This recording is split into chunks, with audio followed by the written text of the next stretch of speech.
in Chicago, vying for best overall record in the Eastern Conference and playoff home court advantage. Every game down this last week of the regular season becomes critical now. The Knicks have a one-game lead over the Bulls, but Chicago has a gimme tonight at home against lowly Philadelphia. The Knicks should have a tougher time at Miami, though the Heat have just been eliminated from playoff contention, and head coach Kevin Lockery may be about to be fired. New York is 4-0 against Miami this year, and this would definitely not be a good night for the proverbial law of averages to catch up with the Knicks. For more on tonight's game, let's go live to the Miami Arena. Marv Albert and John Andreas are standing by to bring us this evening's play-by-play. Well, here in Miami, Bob, the Knicks and the Heat about to meet for the fifth and final time, with the Knicks gunning for a sweep of the season series. And for the Knicks and the Bulls, it has come down to the final 4 games of the regular season in their quest for top spot in the Eastern Conference. The Knicks come in with a record of 56-22. The Bulls coming off that Sunday night loss in Cleveland at 55-23, a game back. Here's a look at the remaining schedule. The Bulls home tonight for the 76ers. Philly has won 2 out of 3 against Chicago this season. So, John, it could come down to the Knicks at the Bulls at Madison Square Garden on Sunday afternoon in that regular season finale. Well, it can, Marv, but between now and then, different things can happen and all kinds of scenarios that can still unfold. The fact of the matter is the Knicks only have to win one of their next 3 this week, then face Chicago. Should they do that and beat Chicago, they will get what they want, which is home court advantage. That could change as the week moves on, depending on what Chicago does. But the main point is the Knicks are in really great control of their destiny as the week unfolds. Now, the last time that the Knicks and Miami met here at the Miami Arena about 2 weeks ago, 2nd of April, it was not a pretty contest. 10 technical fouls handed out in all, and there were a series of episodes that were on the ugly side. Yes, it all happened with Patrick Ewing in a defensive situation, pulling down a rebound on this missed shot. Patrick Ewing clears the boards and turns around to get free and clobbers Grant Long. And that really set things off because Miami got inspired and they got angry. You know, the Knicks have this reputation of physical play and rough play, and all kinds of trash talk occurred, and Steve Smith got very much involved, and Patrick Ewing and Keith Askins really were the center of the action right now. And of course, both teams got into it, pushing, shoving, a lot of talk. Miami wanted to prove that they couldn't be pushed around by the Knicks, and the thing did get ugly with a lot of technicals called and really got out of control. When things got back to action, Patrick Ewing went back to work on Ronnie Cycli. Patrick had a very big game. His jump shot was on target. He answered the call offensively and really outplayed Ronnie Cycli to the point of 26 points to 11. And he shot the ball well where Cycli didn't. Cycli was very poor from the line, where Patrick did a fairly good job considering his foul shooting ups and downs. All in all, Ewing with 22 points, Cycli with 13, and he really keyed the success the Knicks enjoyed that night. All right, and when we come back, we'll have a follow-up on the Isaiah Thomas kickboxing situation from this past Saturday night at the Garden. John will be chatting about it with the kicky, Doc Rivers. That's coming up, but right now, let's get back to Bob. Thank you, Marvin. Immediately, it is our NBA news segment. Among other things, we'll hear about the progress of Bloomfield, New Jersey's greatest ever basketball product. Stay tuned. We'll return right after these messages on Knicks Game 9. Last September, we introduced you to the Nissan Altima, the affordable luxury sedan with a starting price of just $13,000. Since then, the Altima has become the best-selling new car nameplate in America. And right now, you can lease a Nissan Altima XE for just $1,000 down and only $199 a month. Come and experience the remarkable Altima at your Nissan dealer today. Some people will stop. Walt Bellamy and Howie Colmines. What's Sam Huff's real first name? Robert. Most career shutouts, Rangers. Eddie Jockman. How many times did Mickey Mantle homer under a full moon in Cleveland in 1956? Batting lefty or righty? Lefty or righty? To keep up with sports in New York, keep up with the times. Buy an international business class seat, and that's what you get. So what's the difference? Continental's new Business First.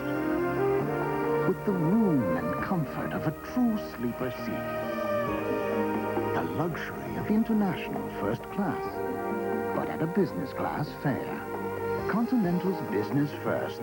The business class to Europe that's truly first class. That's the difference. Ladies and gentlemen, the New York State Lotto jackpot is now $20 million. Excuse me.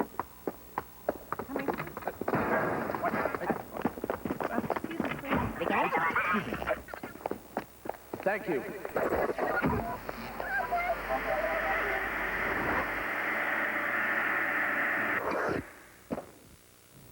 There were no suspensions, but the NBA meted out fines today for a couple of on-court incidents from Saturday night involving both the Nets and the Knicks. Isaiah Thomas was fined $4,000. You saw about that a moment ago. And Drazen Petrovic of the Nets was levied a $2,000 fine for this set two against the Bullets' Harvey Grant in New Jersey's win at Landover. Grant was actually judged to be the aggressor, and he was levied a stiffer fine of $3,500 today by the NBA. As you know, the Nets play the Knicks in the Garden tomorrow night, and you'll see it live right here on MSG, beginning with Sports Desk and Knicks Game Night again at 7 o'clock. And when the Bulls play that critical game tonight at home against Philadelphia that we mentioned in the first block of the program, they will not have the services of Scottie Pippen. He is out with a sprained ankle, listed as day-to-day. Besides Kelly Tripucka, Bloomfield, New Jersey's greatest basketball product is definitely a la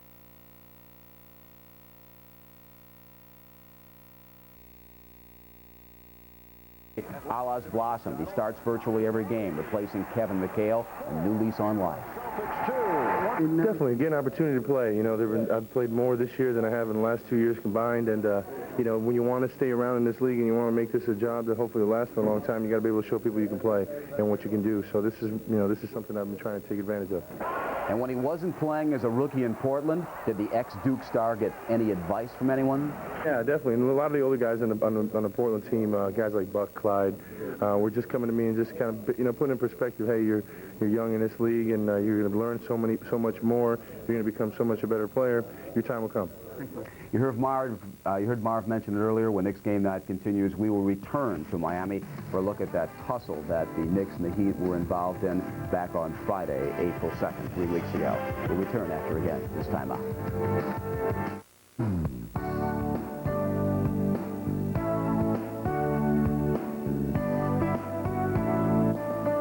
Relive the most unforgettable moments in history.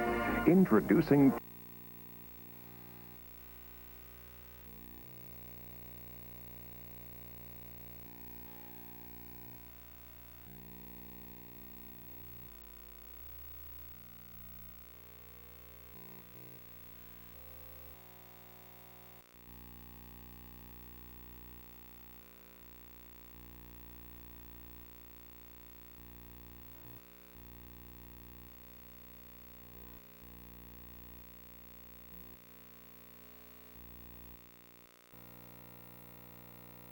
now as the Knicks look to cap a 5-game sweep of their regular season series against the Miami Heat.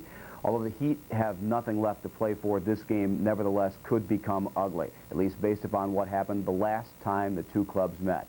And for more on that story, we return once again to the Miami Arena and rejoin Marv Albert and John Andreas. Gentlemen.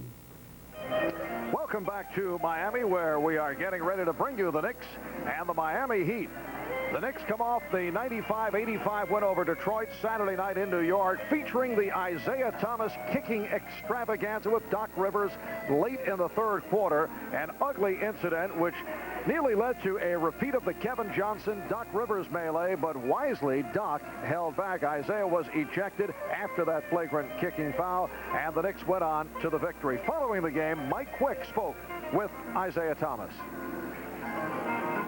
Referee's got a quick whistle. I don't think what I did tonight I deserve to be ejected for, no. Not kicking a guy or stamping on a guy's head? If you watch the replay, you'll see that he was holding my foot, and I was trying to get away.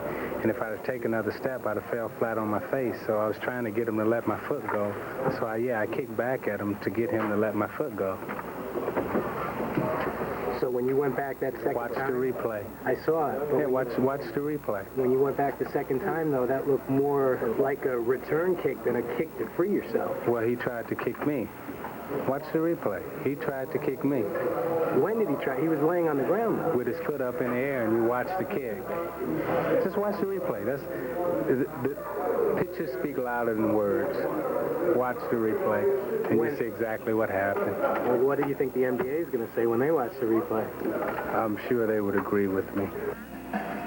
Well, today, the league did not agree with Isaiah. They fined him $4,000, but no suspension. From the Knicks point of view, John Andres is with Doc Rivers. Thank you, Marv. Doc, you heard Isaiah Thomas's reaction to the incident the other day. What's your reaction to his remarks? Well, of course he would say that. You know, when you get involved in something, you kind of see it your way. It's unfortunate it happened. I did think he tried to kick me. The reason I was on the floor to begin with was because he pushed me down there. It wasn't because I tripped or anything like that. I just think he lost his composure. I think that happens to everybody. It happened to me in Phoenix after I was hit. I was pushed again and kicked this time. I did jump up, and thank goodness I gathered myself before I was missing more games. Did you feel hurt? Did you feel pain with Isaiah kicking you? No, not at all. He got me one shot. The second kick, we were tangled up after he pushed me down. You know, you try to grab on anything to get up, but this second kick after that was uncalled for. Do you think Isaiah's remarks were accurate in his portrayal of what happened? Not really. No, not at all. How could I kick when I'm laying on the floor? The reason I'm on the floor is because he pushed me down. And that's when he lost it, pushing me down. The refs missed that. They did see him kick me, and I think the right thing happened. Doc, we'll take a look at that incident now as to exactly what happened when this unfortunate incident happened. You might want to replay it for us. Yeah, you can see what happened. He pushed me down. I just tried to get up and, go after him. Then I stopped right away because I knew this is not something I need or this team needs. Isaiah, of course, felt the NBA would see it his way, and they didn't today when they announced a $4,000 fine. What reaction might you have to that? Well, I don't want anyone to lose money, especially $4,000, but the way the Knicks have been fined for doing things that we haven't done, I guess, is justified. Okay, Doc Rivers replaying the incident of days gone by, and now here we are back in Miami and hopefully off to good things. Thank you for visiting with us, Doc. Thank you. Okay, now let's go back to Bob Page.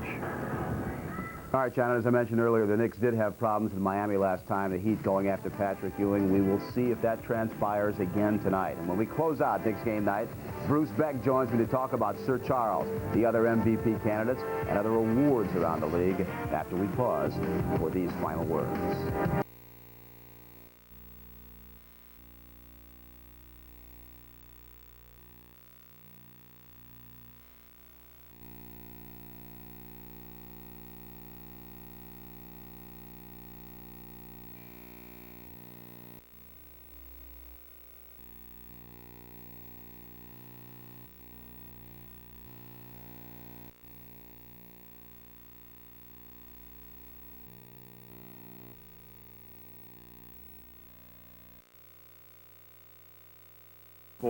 Is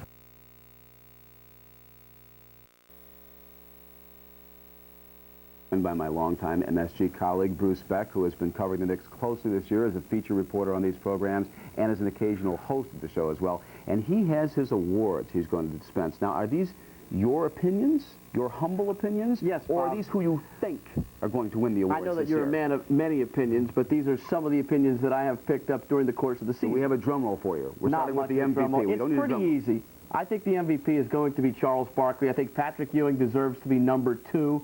I think it was a tremendous year, probably the closest MVP balloting ever. Michael Jordan and Hakeem Olajuwon have to round out the 4 candidates. And Hakeem is the only player in the league who's in the top 5 in 3 categories. He's having an unbelievable season. But I think when you look at Ewing, he got support this year.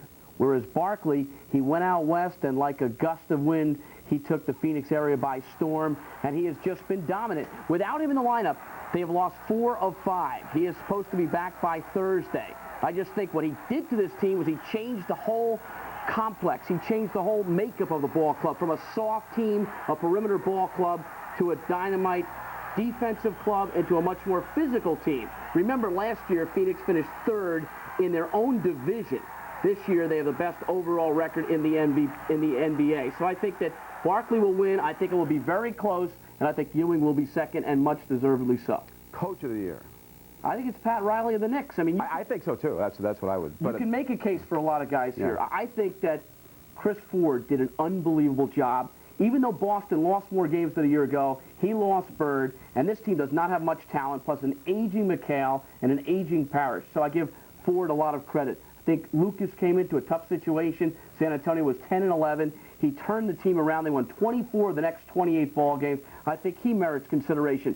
Chuck Daly with the Nets changed this ball club from a team that did not play together to a ball club which is cohesive and would have won a lot more ball games if Kenny Anderson had not got hurt. But I think you look at Riley and what he's done with this ball club. They've kept their focus all season long. I think he's your coach of the year, and I think Rudy T. out in Houston is the runner-up. But you know what, Bruce? More than keeping the Knicks focused, I think Pat Riley took 7 new players, wasn't it, and blended them in this year, and everybody said coming into this season, how is Riley ever going to get these guys to play together? They've never been on the floor at one time. You know, one of his greatest strengths is his ability to make decisions as the game is going on. He doesn't go in with these preconceived notions.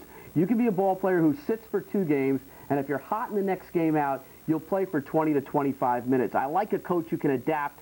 That's what Red Holtzman was very good at, and that's what Riley does so well. I think he's your coach of the year. Let's see now. Who might be your top candidate for Rookie of the Year?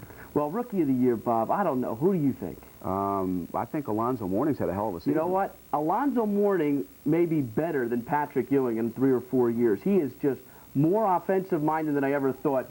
You look at the guys from Georgetown, and you've got Patrick Ewing, you've got Alonzo Mourning and Dikembe Mutombo, all guys that got better offensively in the pros, just like North Carolina players. You know the old joke, the only guy to keep Michael Jordan under 20? Right. Yeah, Dean because Smith. John Thompson and Dean Smith are both control freaks, and they shackle their players. There's no question about that. But Shaq has just been an unbelievable player. He'll probably be 5th in the MVP balloting, and I think he's just going to have a marvelous career, although Orlando's performance this year, 2 games under 500, is disappointing. The Detlef Schrempf Award for Best 6 Man in the NBA. It has his name on it, doesn't it? Or it did, but Detlef is now a starter, so he has been much of the year. So he's out of it. It's Cliff Robinson, who only started 10 games this year for Portland. He's had an unbelievable year. The former UConn star has finally emerged, and he has been the guy that's kept Portland in the race, so to speak. They're 49-29, and he did start for a stretch there when Drexler was hurt, but he has come of age. He is strong inside. He's got a pretty good outside shot. He runs the court as well as any guy 6'9" or bigger in the NBA.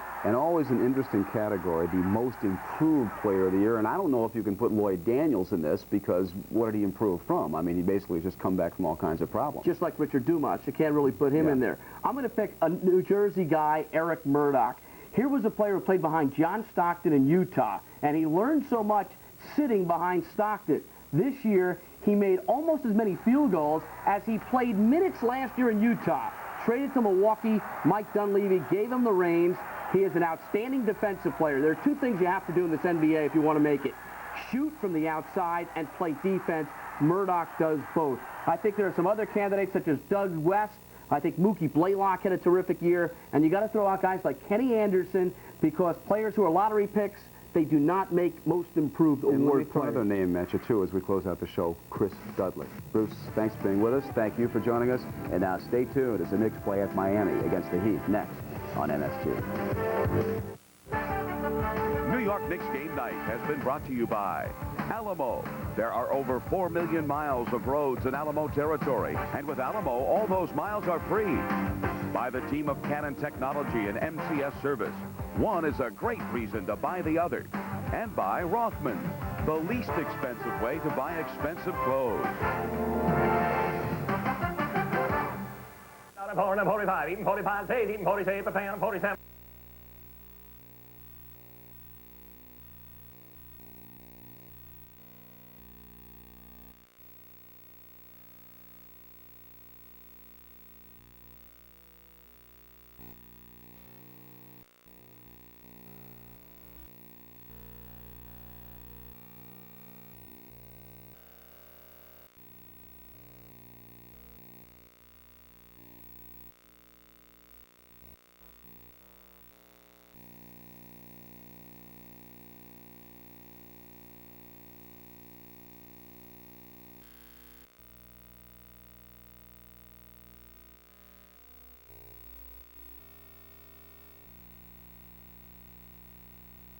$6 worth of popular software from among our wide selection of affordably priced PS1s.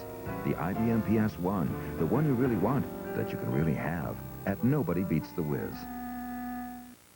The New York Knicks and the Miami Heat are enduring a confrontational relationship this season. The last time they met, just 3 weeks ago, a game that saw Doc Rivers ejected for arguing.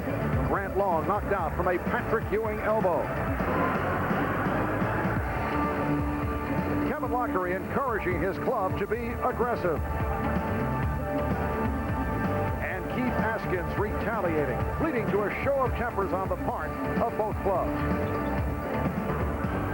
When it returned to a basketball game, Patrick Ewing and the Knicks took over. And when the smoke cleared, the Knicks escaped with a 123-107 victory. Tonight, for the 5th and final time this season, the New York Knicks will face the Miami Heat.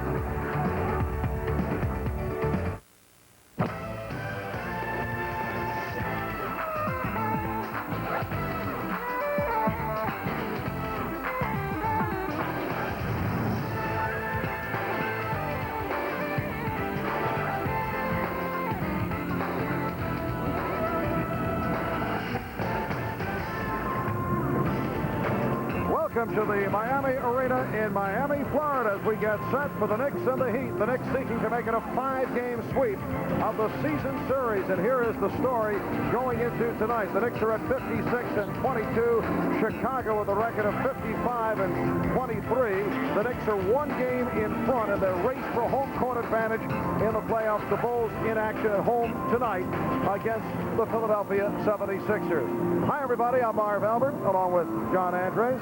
John, for Patrick Ewing, the last 2 games, rare, subpar performances for a guy who had been going so well. But Patrick came out the other day and said, well, fatigue may have finally caught up with him. Well, when a team is in a groove like the Knicks have been of late, Marv, it doesn't have to be Patrick every night, although he still had a presence in those games, but not at his potential MVP status. The thing that has happened now lately is that the Knicks forwards are getting into it. Well, Patrick Ewing is not doing it all the time. Charles Oakley stepped up the other night, took that offensive rebound and put it back. And Charles Smith also has been playing big more and more lately.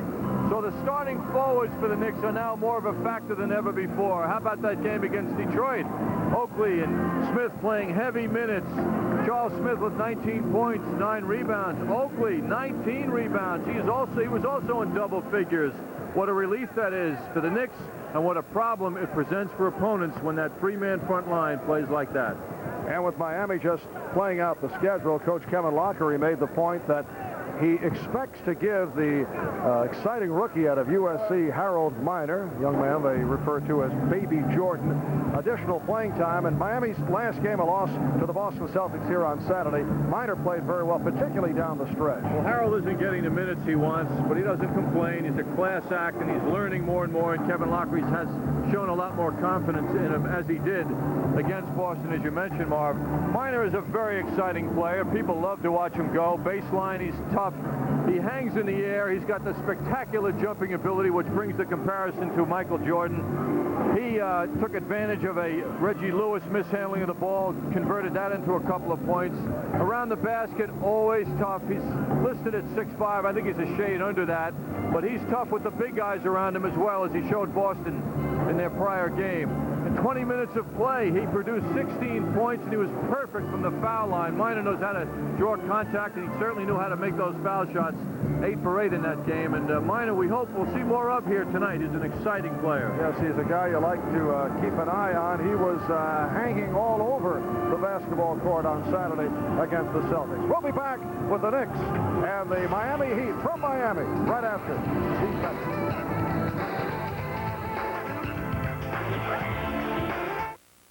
Night and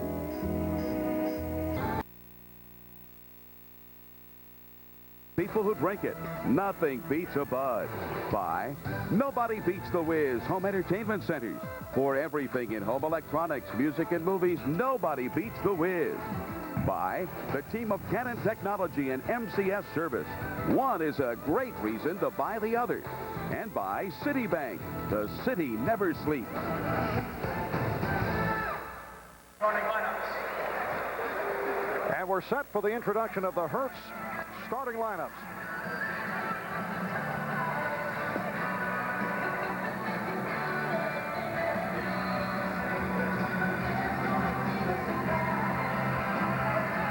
And now tonight's starting lineup for the Knicks at forward, number 34, 6'9", from Virginia Union, Charles Oakley.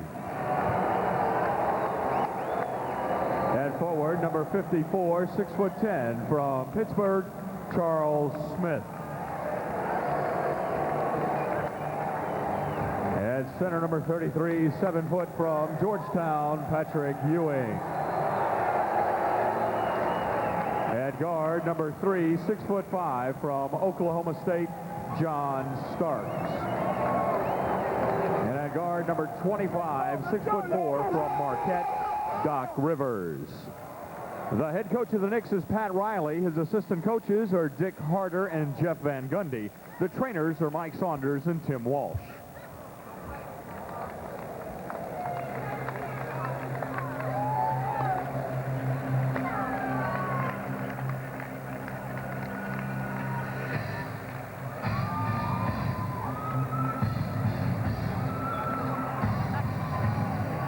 Tonight's starting lineup for your Miami Heat.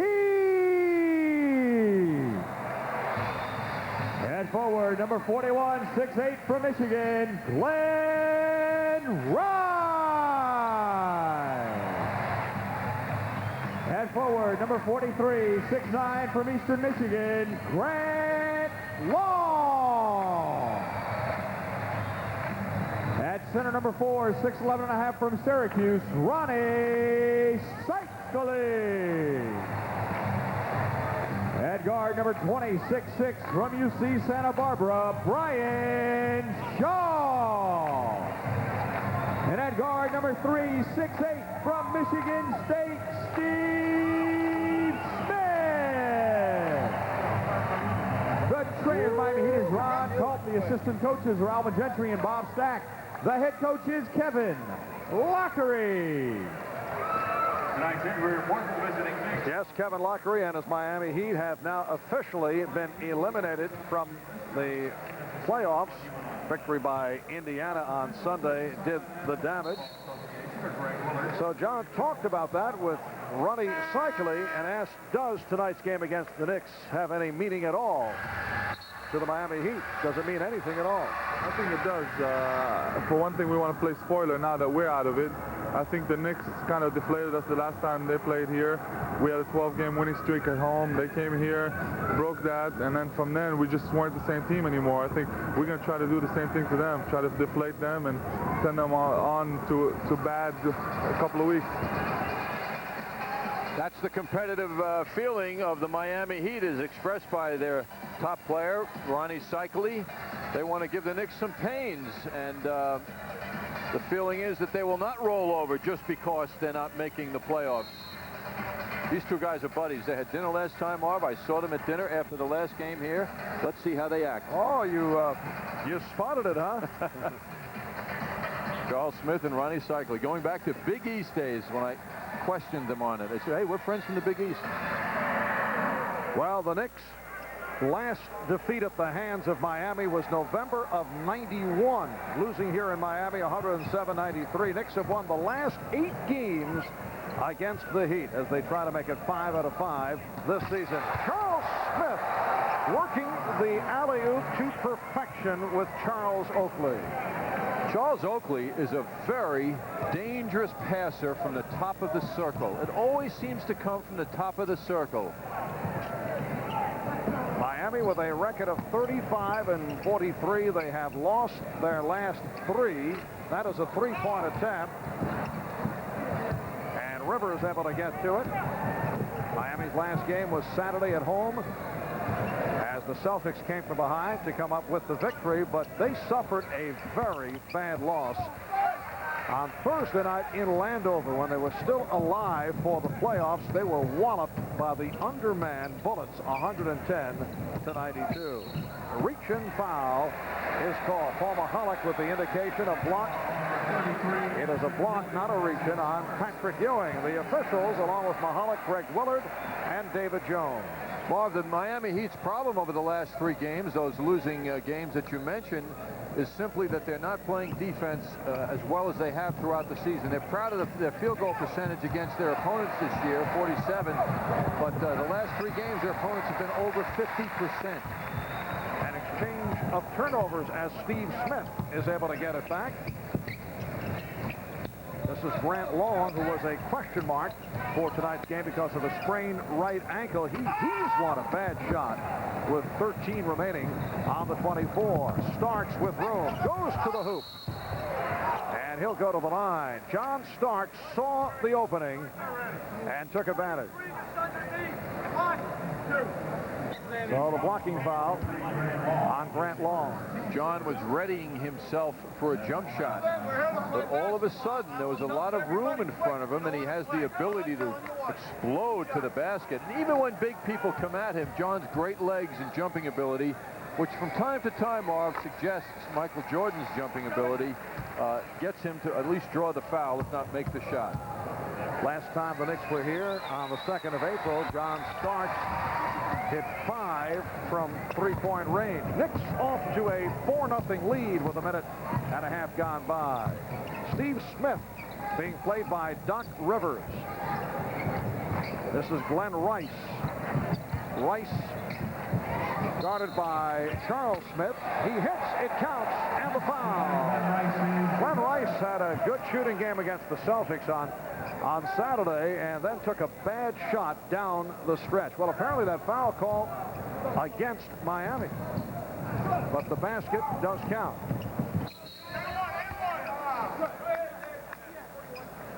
And the foul on Rice. That is his first. So Charles Smith will go to the line. Well, the Knicks, having gone through this season at such a high efficiency rate, now face this final week now. And of course, there was thought to last year when they let up at the end and blew those 5 of 7 games. But this time around, this man not giving off any relaxed feeling to his team, and he is keeping them focused, as he often states. And I don't get the feeling at all, Marv, that the Knicks are going to take this Miami Heat team lightly tonight. They seem serious as ever. And then tomorrow night, the Knicks are back home for the New Jersey Nets. Friday, they face the Sixers in Philly. And then Sunday afternoon, the Chicago Bulls at Madison Square Garden. You know what the Knicks hope to do is to play their defense tough early in the game and get the Miami Heat into the long jump shooting that they've started to do already. Ewing sets up in the post, draws the double team. Rivers, last touch by the Knicks. Great pressure by Oakley, though, on the offensive boards.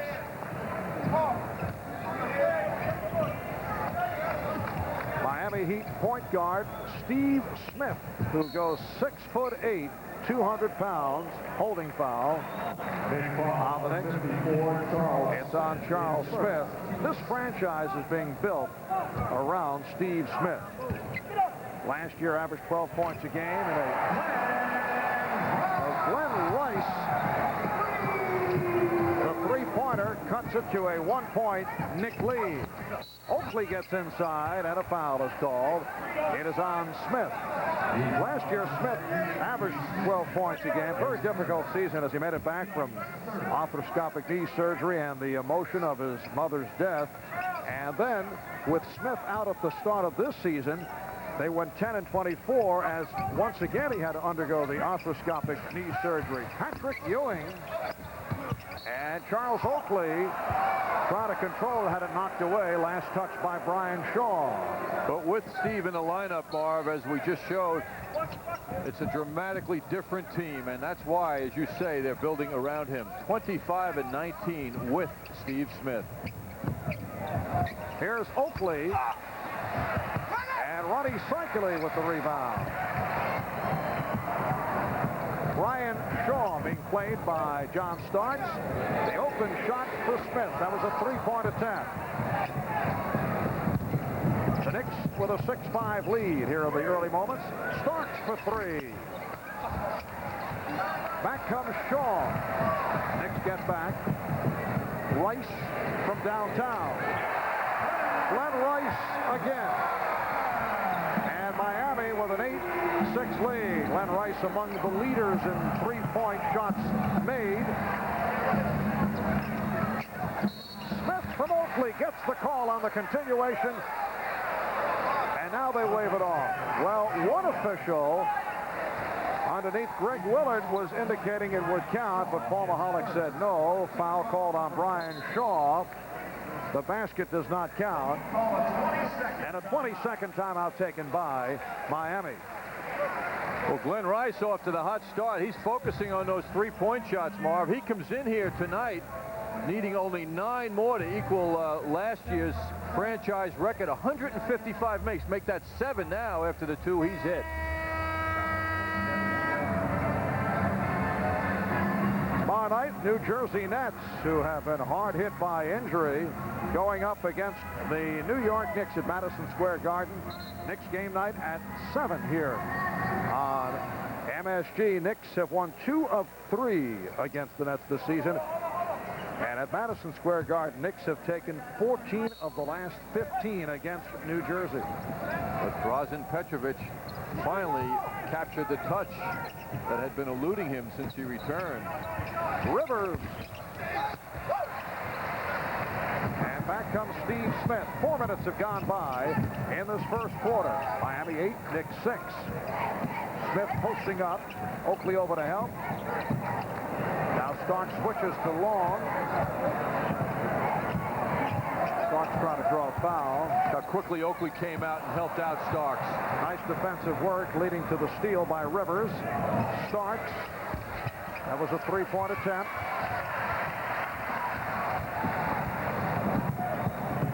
Shaw pops it down to Cycley. Deflected out by the Knicks. The Knicks 21 and 18 on the road, where they have won 6 of their last 8.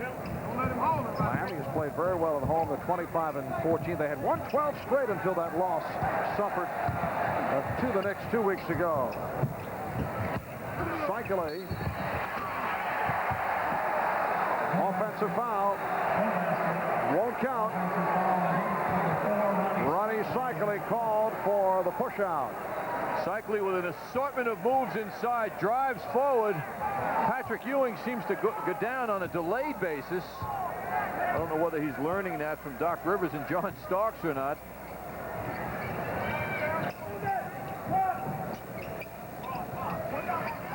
Oakley with room. Smith with the one-hand rebound and puts it home. What a play by Charles Smith. And he's tied the game at 8. Well, that's a whole different dimension when Charles Smith rebounds and follows like that. That gives the team a whole different look. It isn't just Oakley on the offensive boards then. Charles Smith has played very well. Strong games, 2 out of the last 3. Bad pass, another Miami turnover. And Kevin Lockery calling for time. 6:46 remaining in the first. As nobody beats the whiz continues when you drink and know when to say when. A reminder from Budweiser. Well, Charles Oakley's getting shooting opportunities, which means somebody has to rebound should he miss, and it is Charles Smith. Charles enjoying it, following that rebound up with a good effort that put that ball down and gave the Knicks another 2. Charles is off to a fast start tonight.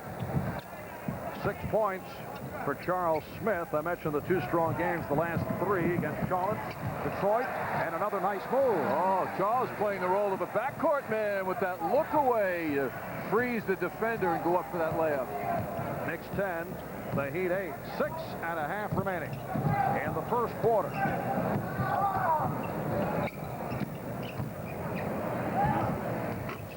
Steve Smith off the mark. Smith on the follow.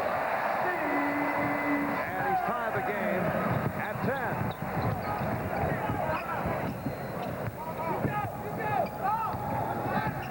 Oakley tried to set the pick. Whoa, a lot of contact. Grant Long hit the deck, and the foul is being called. It's a block. Paul Mahalik emphatically saying 43. Grant Long stepped in for the block. Here's another look at it.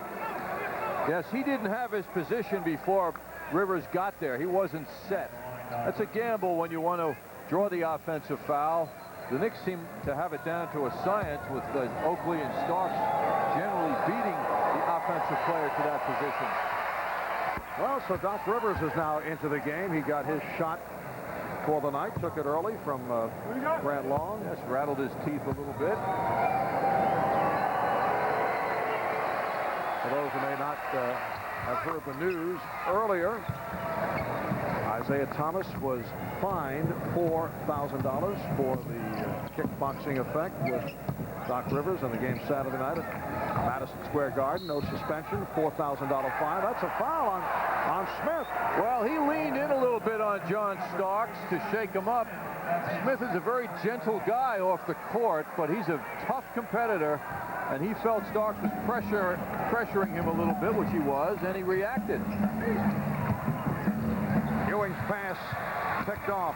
Brian Shaw with the intercept. Here's Long. The Knicks have a 2-point lead, 5.5 remaining in this first quarter. Nice ball movement. Smith. Charles Smith playing so well. He is now 4 for 4 from the field, 10 points in all. And that means the defenders have to go out and challenge the man hurting them, and they have to focus away from Ewing now, which should open up Patrick to some one-on-one opportunities. He tried to get Smith posting up down low, and he had the position but not able to hit the shot. Starks resets it.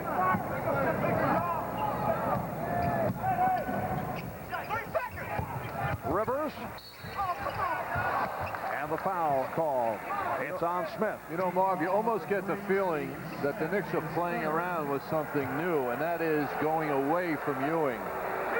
They are setting plays and picks for other players. And it's interesting. It's a nice, I don't know if this is an accurate description of what's happening, but it seems that they're going away from him. You don't know if it's intentional or just what the defense is allowing, but it's working well because other Knicks now are performing and hurting Miami. That is Bimbo Coles, who just came on for a dejected Steve Smith, who collected his 3rd foul. Early foul difficulty for one of the key players on the Miami Heat. Second-year man from Michigan State, Steve Smith, to the bench with 3. Look at that. Charles Smith, 4 out of 4. The rest of the club 0 for 8. And the Knicks lead 16-10. Bad shot by Glenn Rice. And it is deflected out by the Knicks.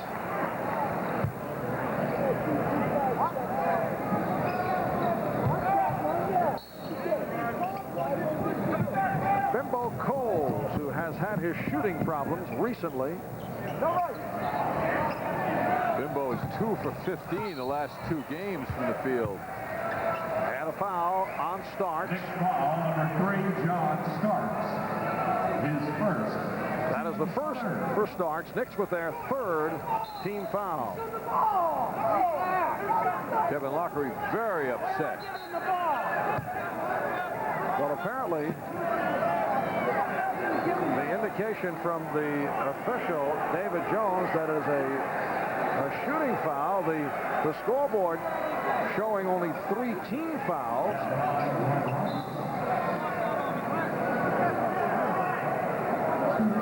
No explanation on this. Glenn Rice going to the line. Pat Riley looking puzzled about it.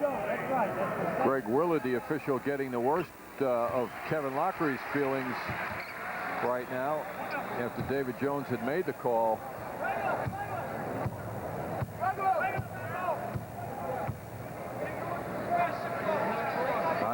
We'll have to clear that call up. I don't know why he's on the line. 4:20 remaining in this first quarter. And the Knicks with a 16-12 lead. Here's Ewing. Rebounded by Cole. He's played well by Cycli. Cycli getting down court.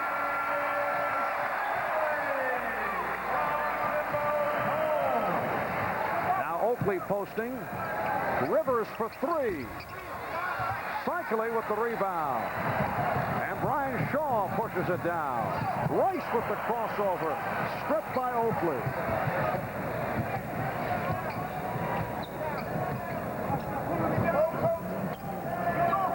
Ewing lost control. Oakley with the follow won't count. The call against the Knicks. Loose ball foul on Oakley. Well, the best description we can come up with, Mockery's complaining before, is that he thought it was a shooting foul, and which it was ruled to be. But he thought they were not calling it a shooting foul and was objecting, and it turned out to really be what he was hoping for. Well, apparently the foul was called in the act, although it did not appear to be that. And that was the call because the Knicks are not over the limit. Here's Cycling getting in deep. So the Heat with a burst, and they've tied the game at 16. 3:15 remaining in this opening quarter. An adventure for Grant Long, who gave it back.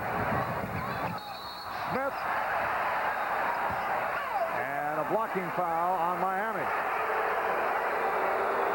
Crowd reacting to the call. It's on Rice. That is his second.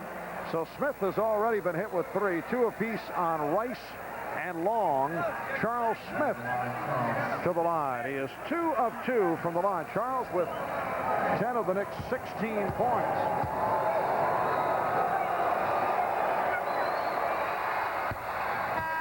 Knicks by 1.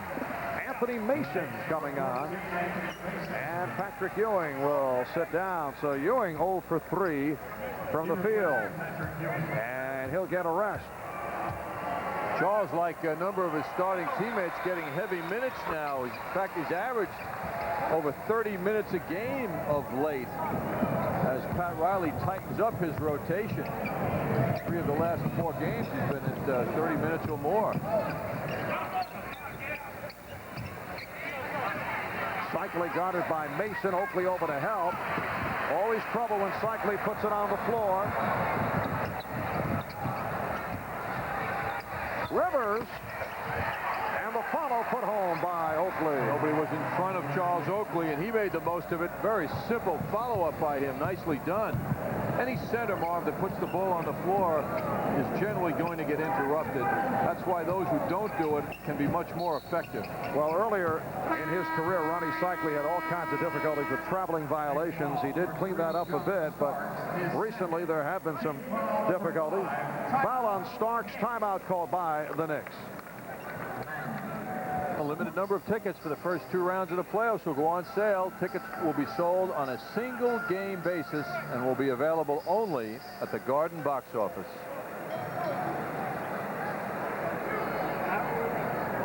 And Patrick Ewing getting the ice on his right knee. Substitutions now made by Pat Riley. Greg Anthony, Rolando Blackman checking in. So Anthony in the backcourt with Blackman. It's Oakley, Mason, and Smith up front. Charles Smith off to the fast start.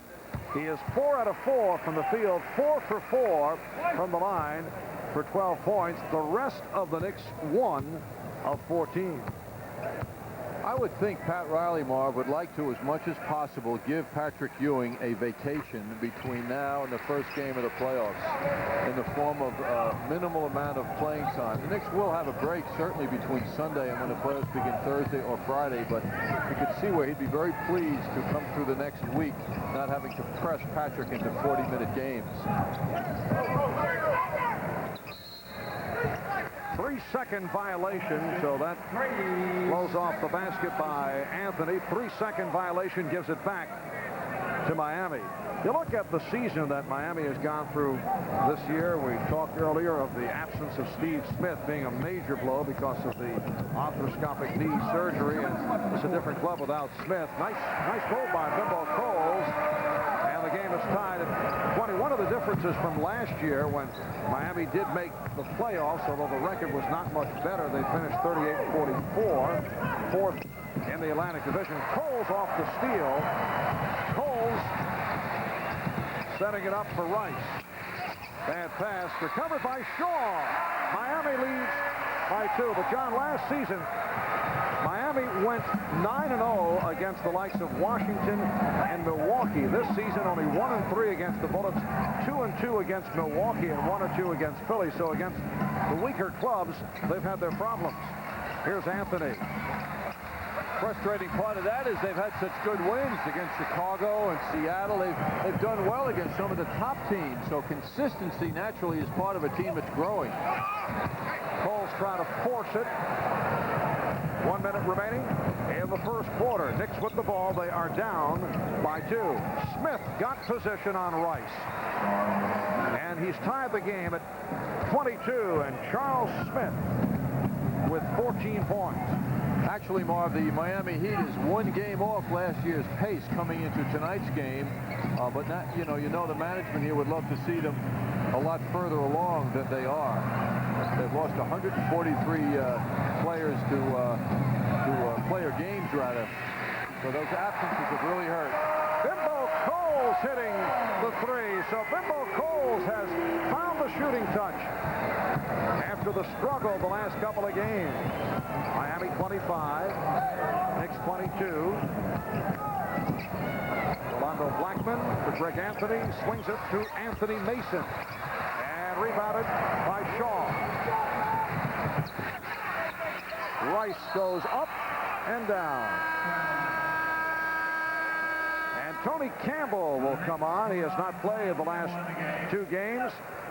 Campbell replacing Oakley. Charles leads with a field goal for 2. Couple of rebounds.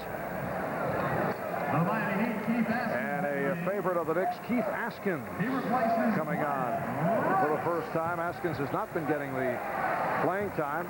He's been bothered by a dislocated right pinky.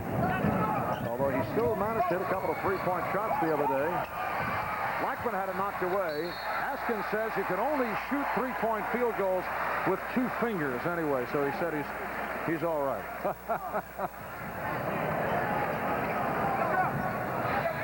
Time runs out in this first quarter. After 1 in Miami, Charles Smith 5 for 5, 14 points, but the Knicks trailing the Heat 25-22.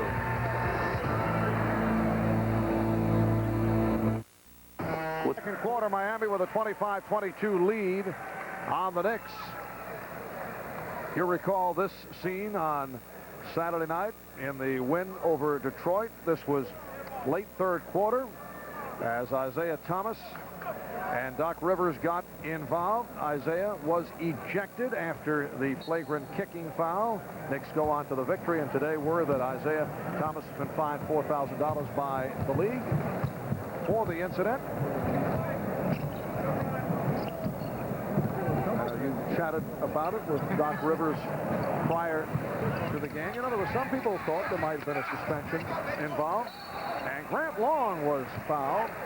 It wasn't really super blatant. You have to look at it a couple of times. Even we had to look at it a couple of times to really pick it out, because it looked like Isaiah was freeing himself, actually. But there was apparently intent there. But it wasn't a real horrible thing, Marv. But it was picked up and judged harshly, as it should have been, as Doc Rivers said. But Doc seems to always have a sympathetic feeling, even for the guy he's going against. He expressed to us in our pregame show that he felt bad that Isaiah was fined rather that amount of money.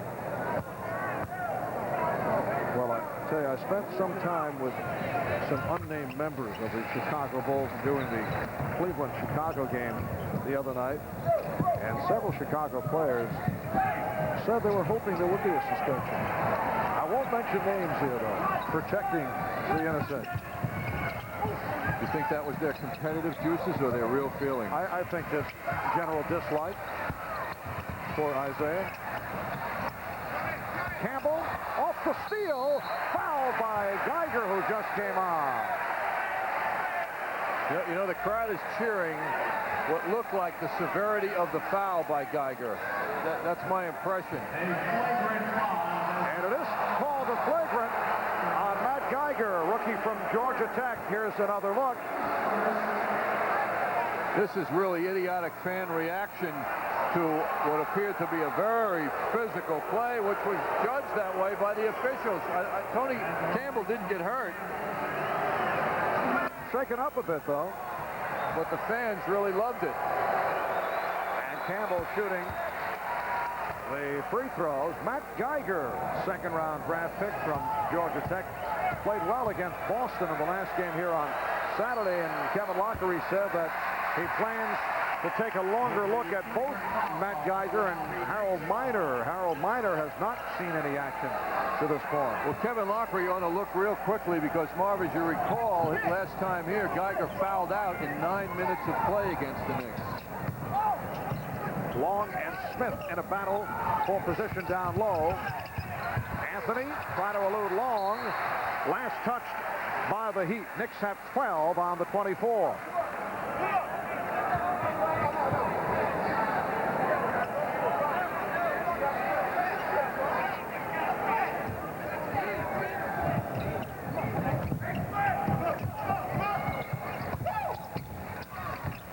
Anthony gives it up for Blackman. Yes. Rolando Blackman, who went 0 for 5 on Saturday against Detroit, has brought the Knicks within 2. Very good judgment by Greg Anthony, giving it up to Blackman, the superior shooter, certainly. Greg could have taken that shot himself. Illegal defense call for the first time against the Knicks.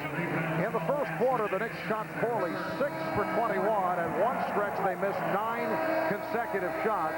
Miami was 9 of 17. Now, Charles Smith sits down. Patrick Ewing has come on. And the crowd reacts because the rookie from the University of Southern Cal, Harold Miner, the slam dunk champion All-Star weekend this year, has come on for the first time. That's Askins. And a loose ball foul is called. Loose ball on the Heat, number 43, Grant Long. It is on Long. That's his third, so 3 apiece on Long. And Steve Smith. Here's Ronnie Cycley replacing Grant Long, who leaves with 2 points. I just had a feeling that Matt Geiger with Ewing was going to be fun for Ewing, but then Kevin Lockery changed that by getting Cycley back in, who's now on Patrick.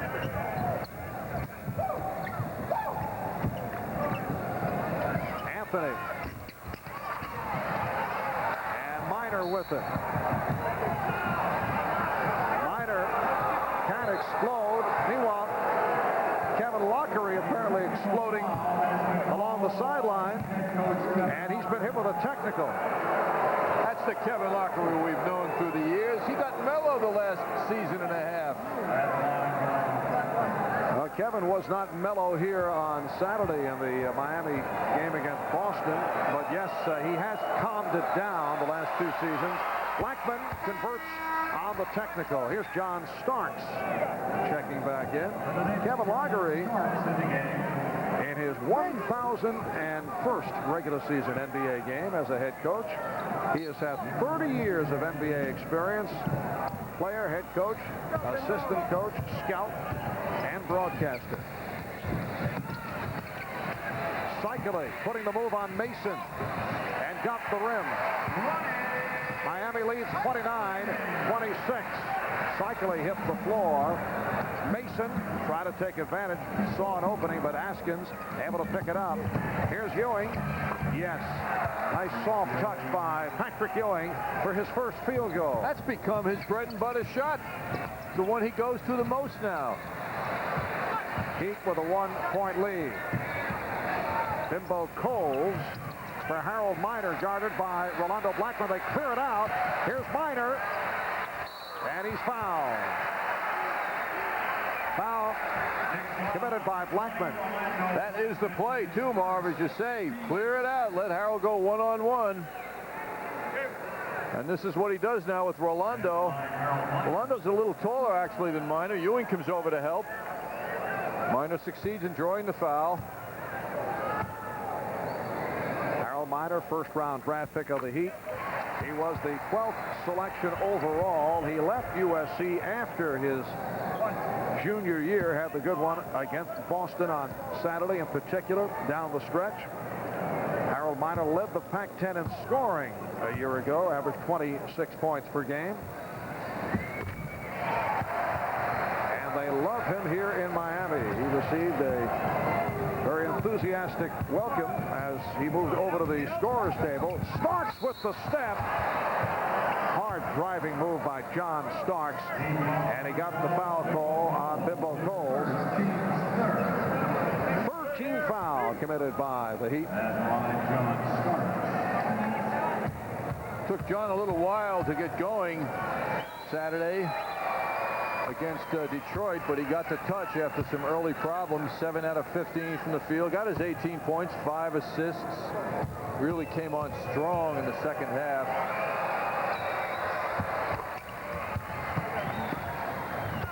Miami leads 31-30.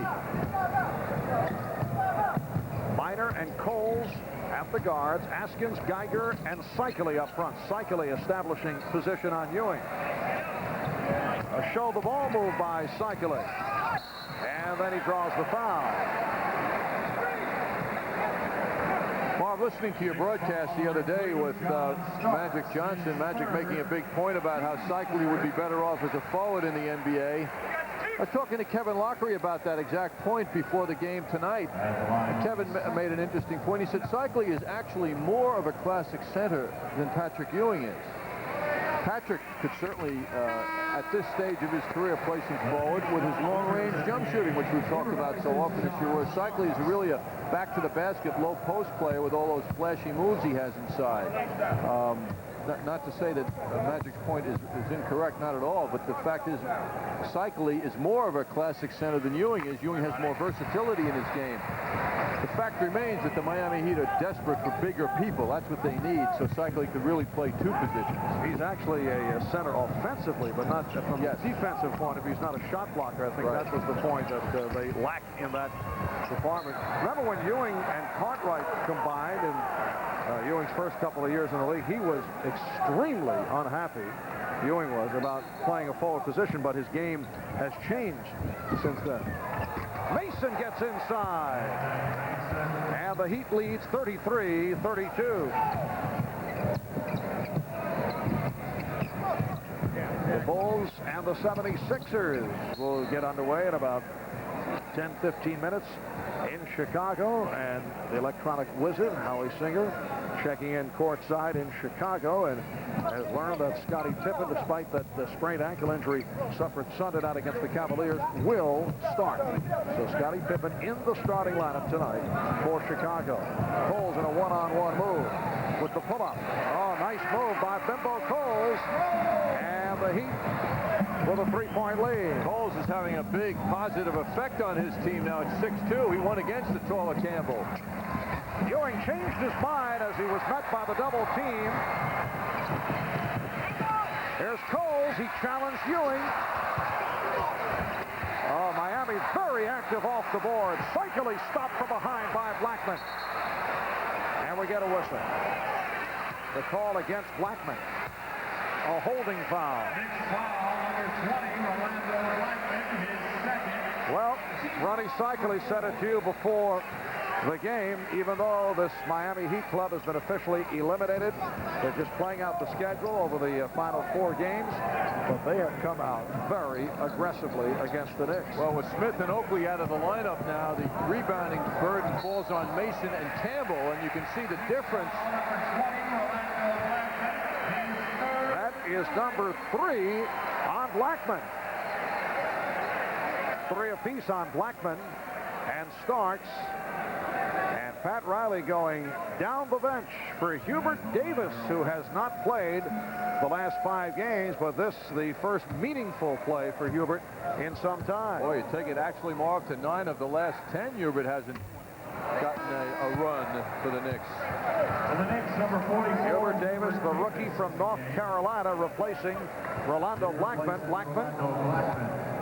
With 3 fouls. Miami also with foul difficulty, 3 apiece on Long and Smith.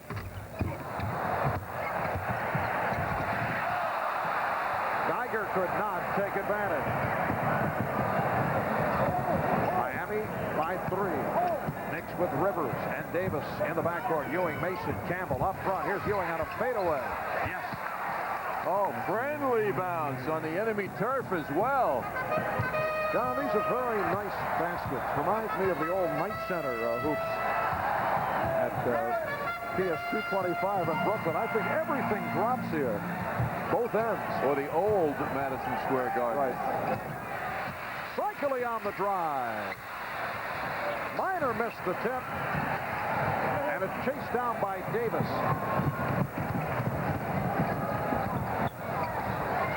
Gilbert Davis. And back comes Miami. Crowd anticipating a move by Minor. And Campbell played him well. Askin. Ewing got a piece of it. Geiger very lively off the boards. But last touch. Wait a moment. Last touch by the Knicks. And Patrick Ewing was very upset with that call. Kevin Lockery calling for time with 6:34 remaining. Second quarter. NBA record for three-point shooting. 10 out of 15 from the field. Those poor Bucks. April 8th at Milwaukee. Brian Shaw, 10 out of 15. Later, Dennis Scott, a couple of days later, makes 9. And then Sunday at Milwaukee, Reggie Miller makes 8. It's got to be a new defense for three-point shooting, the way those guys have broken up the Bucks this year. And Brian Shaw, a very unlikely candidate to set the NBA record for most three-point field goals in one game. Cycling. Hit on the hand. Foul on Ewing. Next foul, number 33, Patrick Ewing. That's 2 on Ewing. Brian Shaw hit 10 out of 15. And in talking about it, I asked him, why would you suddenly fire away from three-point range? He said he was in a three-point shooting contest during the pregame warm-ups with Glenn Rice, and he had the touch. So he figured he might as well give it a shot, hit his first 2 or 3, and kept going. 37-34. Miami with the lead. 6:20 remaining in the first half. Marv Albert, John Andres from the Miami Arena. Rivers. Nicely done by Doc Rivers. Doc coming off an outstanding game. 21 points, 8 assists. Saturday night against Detroit, celebrating his 700th NBA game. Here's Minor setting up now against Rivers. Good test for Harold Minor against an excellent defensive player in Doc Rivers. Coles with a stumbling drive and nearly got the roll. The steal by Geiger for Coles. And he's fouled. Miami playing very aggressively defensively, and it is paying off. Well, it's a credit to them. They're out of the playoffs. That's been established. But they come into this game playing as if they're anticipating a playoff position. They're playing hard and bothering the Knicks, who are also playing hard, but they're not playing up to a high level. Rivers called for the foul, his first. It is a 38-36 Miami lead. Here's Charles Smith back, replacing Tony Campbell. Charles Smith has had the hot hand. He's 5 out of 5, 14 points in all. Miami not shooting well from the field here in the second quarter, only 2 of 11. Knicks did not shoot well in the first quarter. One stretch missed 9 straight. Miami leads by 3. So this is the type of game that gets coaches crazy. Kevin Lockery seeing how hard and how well the Heat are playing. Oakley lost it. Smith with the recovery, and the foul was called. Miami played well against Boston on Saturday. Cycling called for that foul, his second. And yet, they have a horrendous performance in the game against the Bullets in Landover on Thursday. Lose 110-92. How do you explain it, John? Growth, inconsistency, that's just the problem with the team that's trying to get to another level. Cycling in that game against Washington, 4 out of 11. Coles, as we mentioned earlier, 1 out of 9, and they allowed the Bullets to shoot the ball at better than 50%. So defense is really what separates quality teams from mediocrity. The free throw counts, but a a loose ball foul called on Oakley. Well, Matt Geiger is trying to go at Oakley, who has his back to him.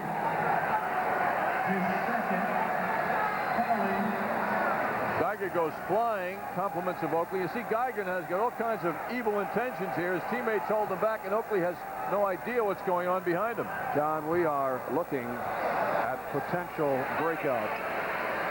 Coming off the April 2nd game, when allegedly, this according to the story by Pete Vesey in USA Today, as Geiger fires a brick off glass, allegedly Kevin Loughery told his Miami players to converge and get Patrick Ewing. That was after what we felt was an inadvertent elbow that caught Grant Long, and it was Keith Askins who got involved. Geiger also tried to get into it. And we've had a couple of minor incidents here in the first half. Geiger's a spirited player. Perhaps has too much spirit for his body, actually. Too much spirit for the body. Well, he seems to throw himself into situations. There's another foul, and he got hit in the nose on that play. He's like all over the place. He fouled out in 9 minutes against the Knicks already this season, so I'm not sure what his basketball playing ability is. He's a very eager guy and very enthusiastic, but he's just kind of running around banging into people. Second foul committed by Geiger. Miami leads by 1. What the push crap.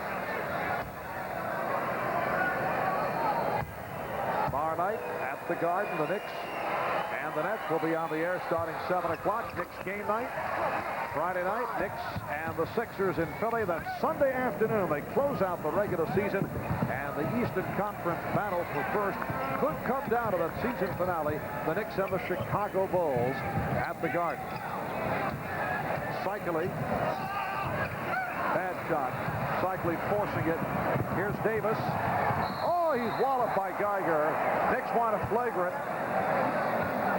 Well, the veteran official will make the call. Ball Mahalik. Good defense challenging by the Knicks. Doc Rivers pushes it out. Hubert gets away with a walk. And not a flagrant.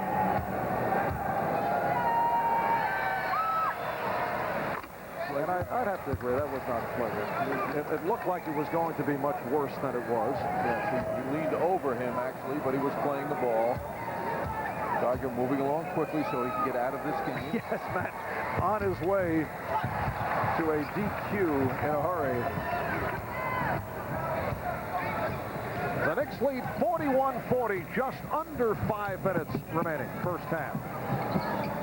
Harold Miner's been quiet, been held in check. Well, you know, when he gets the ball, everybody on his team runs away from him. Rivers played him well. It was knocked out of bounds by Oakley. And that is a good and bad feature about the game of Harold Miner. He is so talented, he can do so much by himself, but by the same token, if he does not do it in the right spot, he takes the rest of the club out of it. And it seems every time he gets the ball, they clear out for him. And he does not come off as a selfish player either. He's not that image at all. Coles had to force it, and he drew the foul. Fouled by Rivers. Next foul, number 25, Doc Rivers. That is his second. Both teams are over the foul limit. So Bimbo Coles will shoot a couple. Bimbo out of Virginia Tech, originally drafted on the second round by the Sacramento Kings, traded to Miami in the deal for Rory Sparrow. Good deal, obviously, for the Heat. Bimbo, invaluable last season, averaged 10 points a game, and saw quite a bit of playing time because of the injury suffered by Steve Smith. Game is tied at 41. Steve Smith sitting out a good portion of this first half because of the early foul trouble, so Bimbo Coles is getting the playing time. Smith. So Charles Smith finally misses a shot, and that's a goaltend. Oakley receives credit. Knicks lead 43-41. 4:15 remaining in the first half. The guards are getting the benefit of one-on-one play. The same with Bimbo Coles right now. And he's had a very good first half. A rejection by Ewing. I don't understand the excessive one-on-one. And what happens, people like Miner and Coles end up forcing at the end of the sequence. And the Knicks, on the other hand, get the easy bucket at the other end and now lead 45-41. Well, Askins and Geiger are certainly not offensive threats in a big way, so the guards are doing it all now. But it's disproportionate to a team effort.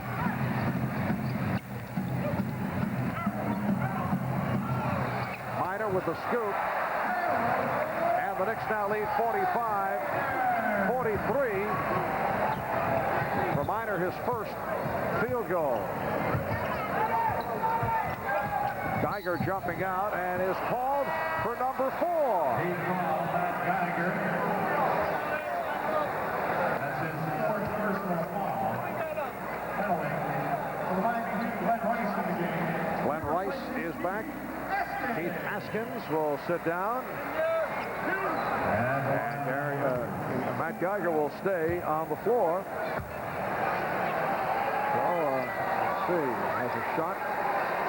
Foul out by halftime. No, Kevin Lockery has changed his mind, and a rarely used Alec Kessler has come on for Geiger. Kevin told me before the game Kessler might start, actually, if Grant Long wasn't ready to go. Fans like Geiger, though. As I mentioned, he's very spirited, and fans here in Miami pick up on that. Alec Kessler has been a major disappointment. Third year, University of Georgia.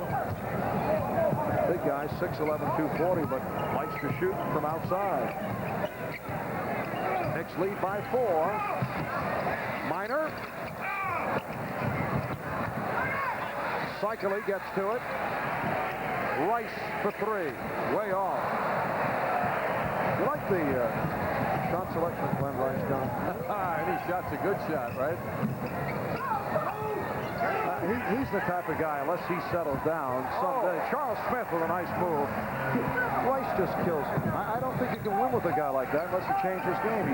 He can shoot you in and he can shoot you out. But it's very disheartening to watch his game if you are a teammate. That's a foul called on Cycling. Push out. 2:29 remaining in the half. Timeout taken. Knicks by 6. Knicks look back a couple of weeks as they come into this game tonight, hoping that certain elements of that game won't be repeated, as do the Miami Heat. That was an incident now as Ewing cleared that rebound. Grant Long got clobbered accidentally, but that was the catalyst for activities that took place shortly thereafter. And both teams got into it. Keith Askins got into it with Patrick Ewing. A lot of trash talk ensued, and a lot of technical fouls were called, and it was an ugly incident that distorted that game. And back to the live action. Askins called for the foul on Ewing, who was driving to the hoop. So with 2:24 remaining in this first half, Knicks by 6, and Ewing will shoot 2. Patrick is 2 of 2 from the line. He has 8 points. The Knicks able to establish a lead here as this first half winds down without big-time contributions from Patrick Ewing. The Knicks got off to a terrific start, led by Charles Smith, who carried the front line scoring. Miami only 3 of 18 from the field in this second quarter, while the Knicks have shot well, and they lead 50-43. Following Knicks basketball coming up a little after 10 o'clock, it'll be Yankee baseball. Yanks and A's from Oakland. Dwayne Stats, Tony Kubek will have it for you right here on MSG. Yanks and the A's. Illegal defense called for the second time against the Knicks, so it will be a technical foul awarded. That's their second. And Bimbo Coles will shoot the tee. He is 3 for 4 from the line. Bimbo Coles, one of those valuable NBA players who will never be thought of as a star, but there'll always be room for him on a roster, whether it be here or somewhere else. He's a very capable player. No, not a starter, not a guy who's going to take you many places, but a guy good enough to to be out there for any minutes of the game. He's very capable. Harold Miner with the scoop. And the Heat now within 4 with just under 2 minutes remaining in the first half. Rivers. Askins with the rebound.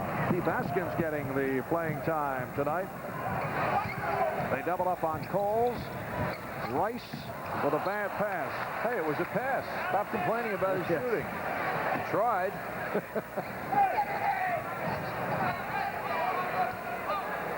So it is Nick Ball with a minute and a half remaining in this first half. Rivers for Smith. Nice pass from Hubert Davis, setting up Patrick Ewing. The Knicks lead by 6. Knicks have won the last 8 against Miami, trying to make it a sweep of the 5-game series with a win here tonight. Get up! Miner. And it was deflected out by the Knicks. 8 on the 24.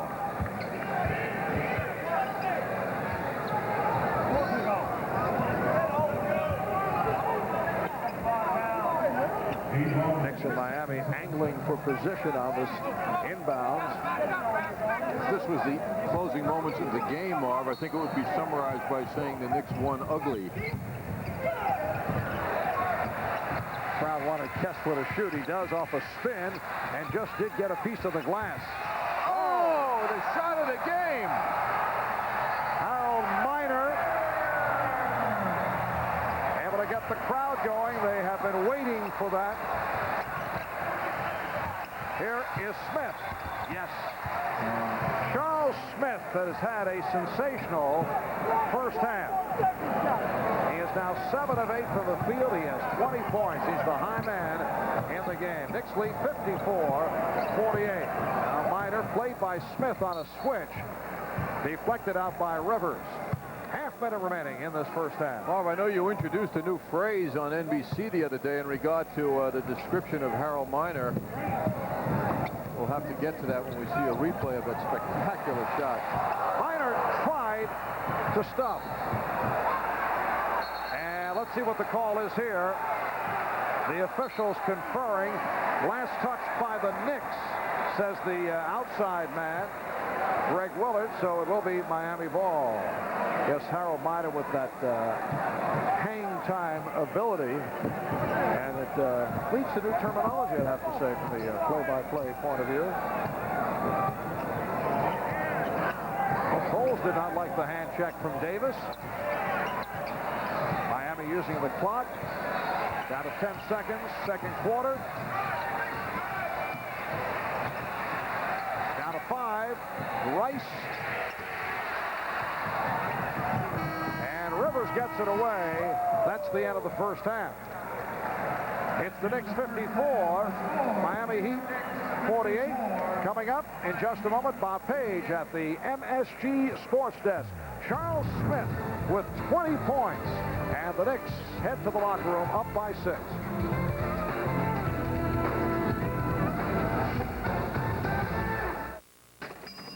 There are a lot of men's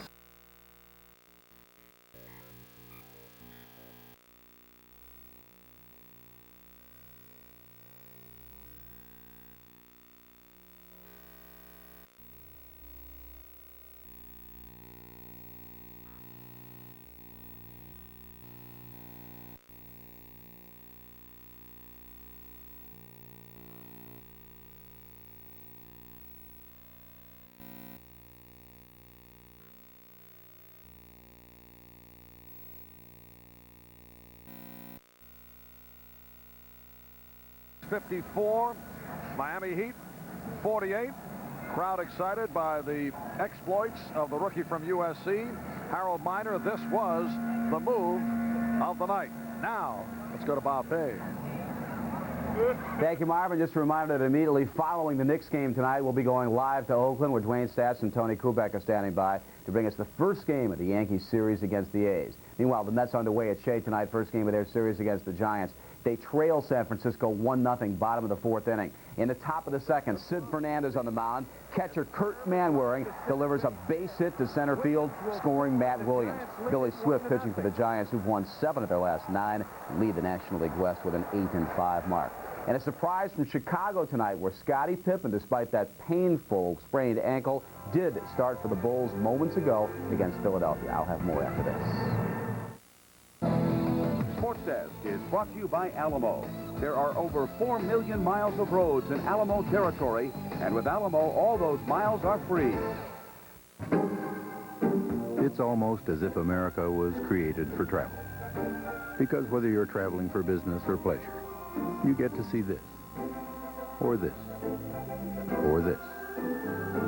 And to help you see it, Alamo is offering a great low weekend rate on a mid-sized car with unlimited free mileage and more on airport locations. So you can get out and see a lot more of the country we call home. America's Paint Store. From color matching to custom paints. America's Paint Store. More choices than any other store. America's Paint Store. Home Depot. Nobody beats our prices. Guaranteed. On top quality Dutch Boy paints. We have all the Dutch Boy interior and exterior paints you'll ever need. We'll even mix hundreds of custom colors absolutely free. America's Paint Store. It's in only one place. Home Depot. Where low prices are just the beginning. In the NHL Stanley Cup playoffs at Landover tonight, the Isles trailing the Washington Capitals 1-0 in their series. The game is now tied 1-1 second period. Pierre Turgeon had scored in the first for New York. Here's Dale Hunter in the second shooting. Puck hits the goalpost behind Glenn Healy. He doesn't see it, accidentally puts it in his own net. At Pittsburgh, Devils trailing the defending champion Penguins 1-0 and trailing game 2 of their series 3-0 second period. In the first, beleaguered Herb Brooks had seen Sean McEachern open the scoring at 15:01. Then at 17:41, shorthanded, great long pass off the boards to Mario from Ulf Samuelsson. He beats defenseman Bruce Driver, then flips the puck over Chris Terreri, his 3rd goal of the series. And word in moments ago from San Francisco, 49ers have a 1:30 news conference called tomorrow afternoon. They have reached an agreement with the Kansas City Chiefs to trade Joe Montana to KC. No word yet on what the agreement entails. No expanded sports desk tonight at 11 o'clock because of Yankees baseball. We'll rejoin Marv and John in Miami after, again, this time out. Stay tuned. Imagine being born with...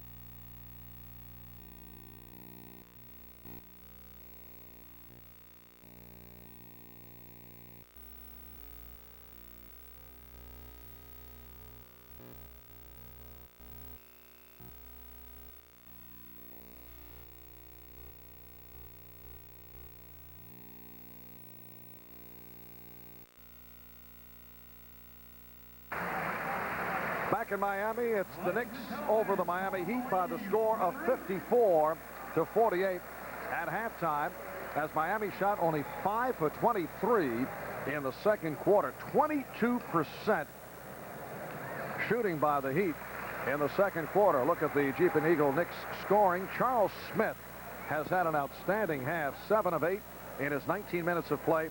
He has 20 points. Patrick Ewing started slowly, then came on. He has 11, 8 for Rivers, 4 apiece for Starks and Oakley. The Miami Heat, led by Glenn Rice, with 12 points. Bimbo Coles with 11. Bimbo getting the playing time because Steve Smith picked up 3 fouls in a hurry. And Ronnie Cycli with 10 points along with 8 rebounds. A look at the halftime highlights brought to you by Minolta, creators of the world's most responsive SLR cameras, the new Maxim XI series. And it was Charles Smith who got things off quickly for the Knicks. Charles played big in the first quarter of this game, giving the ball up, then setting himself up in good position to receive a pass down low. Offensive rebounding also from Charles. On that particular play, the offensive rebound and the finish was beautifully done. He made that one fast. No dribbling by Charles. The man Smith's size gets that ball as low as he did. Why, he's unstoppable. He just scooped that one back up. Glenn Rice, always a scoring threat, leads this team with 19 points a game. And Glenn Rice is most dangerous The further away from the basket he seems to get. So at halftime, the Knicks with a 6-point lead over Miami. We'll be back in a moment. You know, if life were perfect, women would let guys drink milk straight from the carton. Yeah.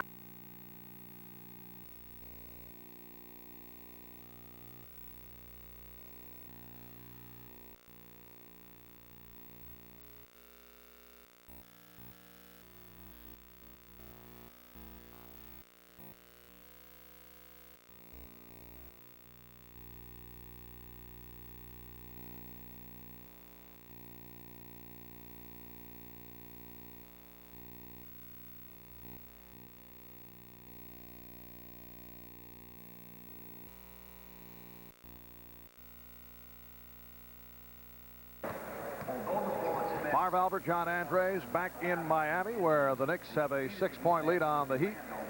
At halftime, the Knicks 42%, 16 for 38, led by Charles Smith, who hit 7 of 8, and the Heat with only 34% shooting because of the dreadful second quarter. Miami, though, with the edge off the board. Offensive rebounding is where they excel. They had 10.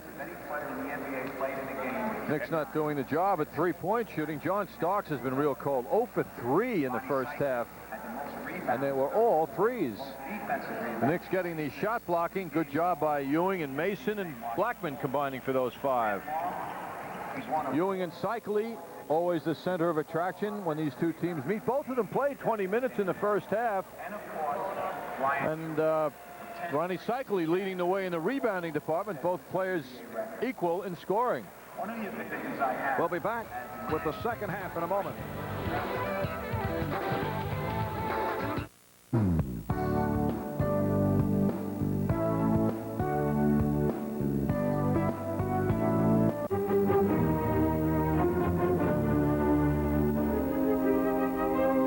Introducing the Movado Concerto Collection, an orchestration of bracelet, dial, and case.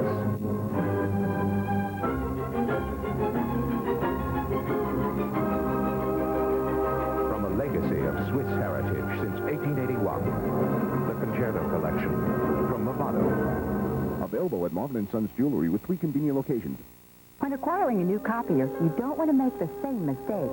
You want the best this time. So switch to a Mita copier from Office Solutions. Frankly, some copiers are better known than Mita. Yet Mita has been making better copiers for almost 60 years. That gives you real confidence. And you're saving money. Get the best from the best. Mita copiers from Office Solutions.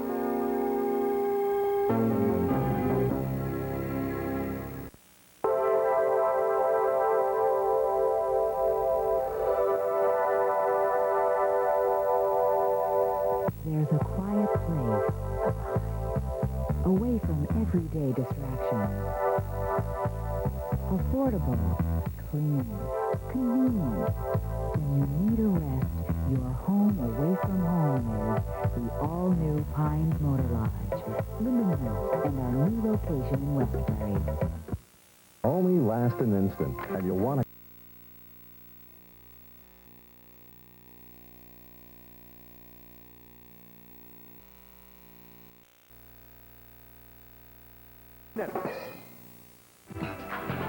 New York Knicks basketball is brought to you in part by MetLife. Get Met, it pays. And by Coca-Cola Classic. Always jammin', always Coca-Cola. Knicks by 6 as we get set for the start of play in the third quarter here at the Miami Arena. Coming up next, following the Knicks and the Heat, Yankee baseball, Yanks and the Oakland A's from Oakland right here on MSG. That'll be right around 10 p.m. New York time. Pat Riley with some instructions for Charles Smith, who hit 7 of 8 from the field, 6 of 6 from the line. 20 points to lead the way in that first half. I saw Pat saying, do it again, Charles.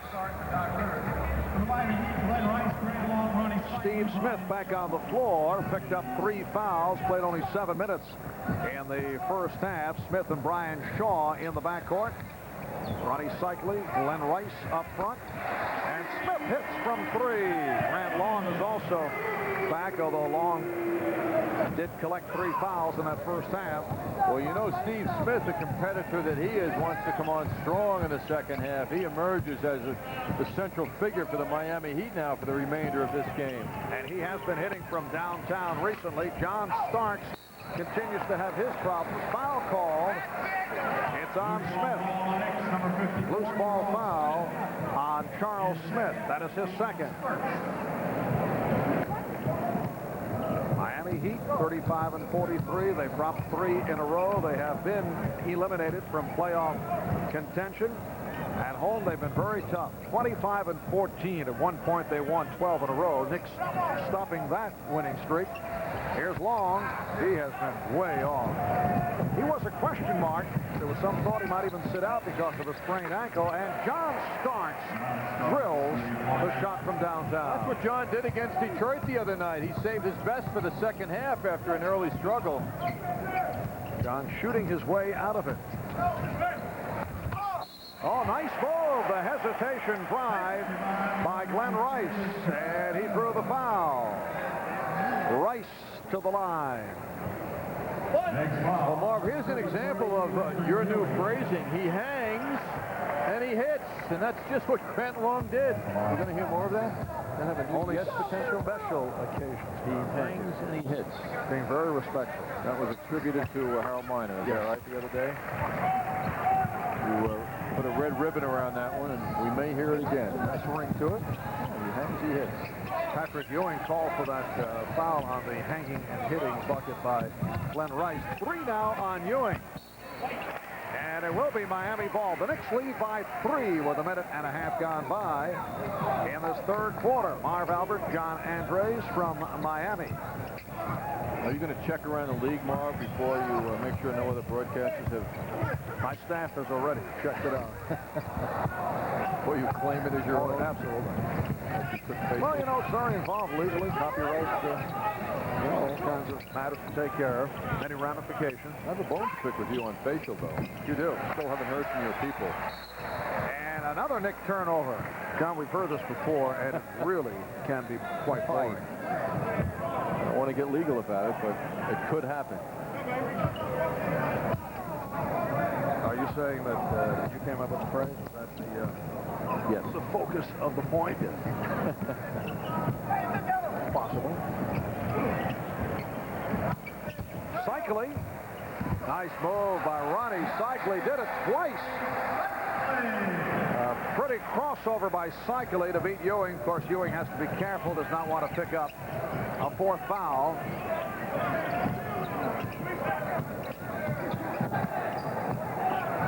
Rivers for 3.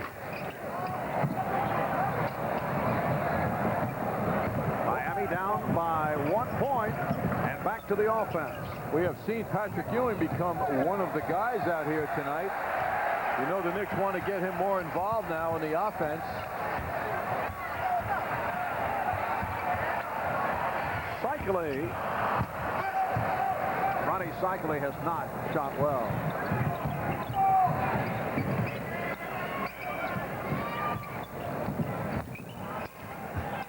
Rivers.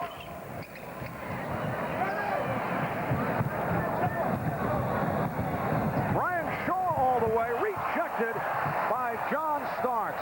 Terrific timing by Starks to make contact.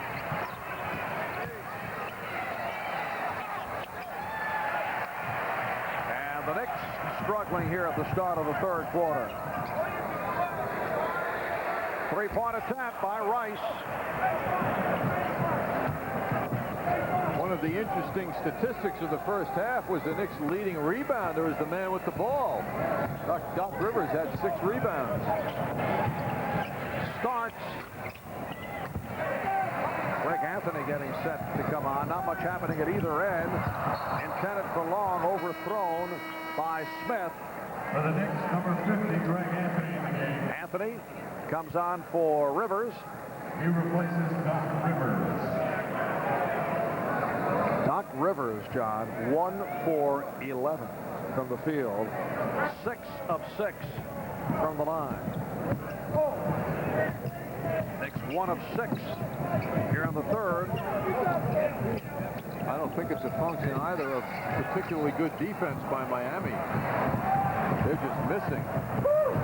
Shaw stopped by Charles Smith. Ryan Shaw having a delightful time. First it was John Starks, and now Charles Smith. I think he's going to go back to three-point shooting. But the Knicks cannot buy one here in the third. Shaw for 3. Nice ball, John. Oh, the awful shooting at both ends continues. Wouldn't you love to see Oakley throw it back to Shaw? Say it, try it again. That would be the ultimate in trash procedure. Knicks holding on to a 1-point lead with 5 minutes gone by in the third. Charles Smith, the one player on the court who has maintained the touch right throughout. Yes, Charles is separating himself from the rest of the crew out here tonight. 8 for 9. He has 22 points. Knicks lead 59-56. Rice setting it up.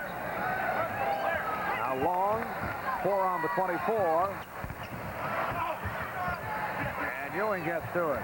This Miami offense is whoever gets the ball does his thing. 4 guys watch him.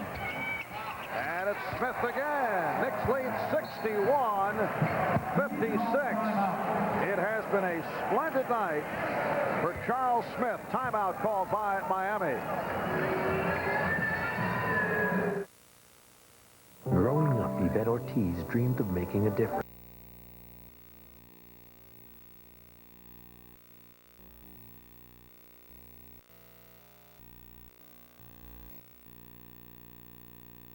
To land at once, but with Gold Service, there's no stopping at the counters and no paperwork. Instead, you go non-stop to your waiting car with your name in lights. Only Hertz has #1 Club Gold. The best reason yet why Hertz beats the rush hour. To Hertz, the rest of the day is a piece of cake. Buy an international business class seat, and that's what you get. So what's the difference? Continental's new Business First. With the room and comfort of a true sleeper seat. The luxury of international first class, but at a business class fare. Continental's Business First. The business class to Europe that's truly first class. That's the difference. Well, the Knicks pushing that ball inside as much as they can. Charles Oakley always looking to pass off, getting it to the man for the Knicks tonight, and it is Charles Smith.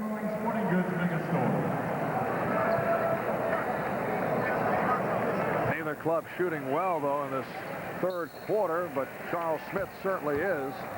Well, Dutch Boy in the paint features Charles Smith tonight. 8 out of 9 from the field. Charles is a lot different from his teammates in the shooting department. That's Steve Smith. Charles Smith leading the way with 24. Miami is now 3 of 13 in the third. Starks, yes. So the Knicks are 4 of 11 from the field, and the Knicks now lead 63-56.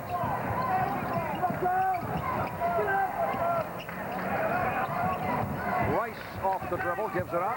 Here's Shaw for 3. Rebound Smith, and he was stopped from behind. Look out. Blocking foul on cycling. That is number 4 on cycling. Rick Anthony in the backcourt with John Starks, Patrick Ewing, Charles Smith, Anthony Mason up front. Here's Mason, or rather Anthony, with a nice move, but could not finish. They passed off up on the right-handed layup opportunity to go to his comfortable left hand. Long. So Grant Long with his first field goal after missing his initial attempts. 0 for 4 prior to that. Starks for 3. We come up on 5 minutes remaining. In this third quarter, the Knicks lead 63-58. Well, one thing the Knicks are certainly not doing, and that is overreacting to Patrick Ewing. He's not getting the ball all that much.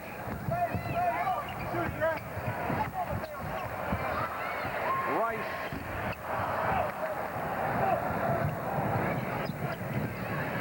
It's trying to get a faster tempo going when they bring the ball up court now.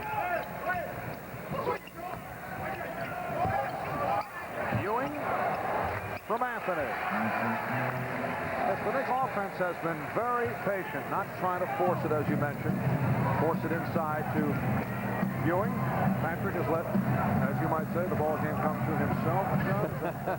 When you see the ball moving like this, though, and the Knicks getting open shots as easily as they are, it tells you that the Knicks are breaking down the defense of the Miami Heat with that extra pass.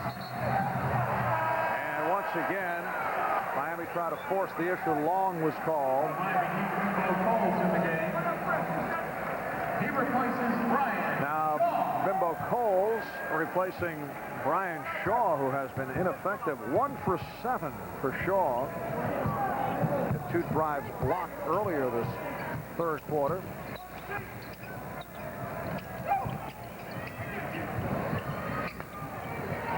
Ewing? Yes. 15 for Ewing, and the Knicks have fallen to a 67-58 lead. Well, that's what hasn't been happening. Patrick hasn't been the focal point, but Greg Anthony is doing some nice passing for the Knicks now. The Knicks enjoying a 10-2 run.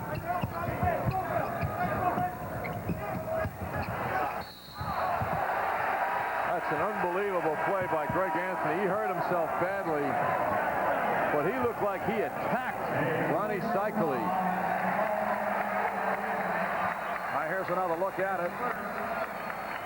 Greg Anthony coming in and just climbing all over Cycli, who takes a look. That's a flagrant foul on Greg Anthony, who got the worst of it. That certainly was an excessively physical foul by Greg Anthony. Greg Anthony arguing the call of a flagrant with the official, Greg Willard. I don't understand a play like that, Marv, because when you're his size at 6'2", going up against a man 6'11", what can possibly happen but you commit a foul? I mean, he's not going to block his shot. You're going to hurt yourself. You're going to draw attention by committing a flagrant. What good is there in a play like that? Tony Campbell has checked in. And on a switch, he's matched with Coles. Anthony on Rice, and they go to Rice. And that is an offensive foul. Well done by Greg Anthony. Glenn Rice picks up his third. Well done or well acted, Marv. Let's see. Combination of both. Greg fighting hard, that's for sure, against the taller Rice at 6'8". Rice gets the ball now, wants to work his way inside. Greg does a good job responding to that contact.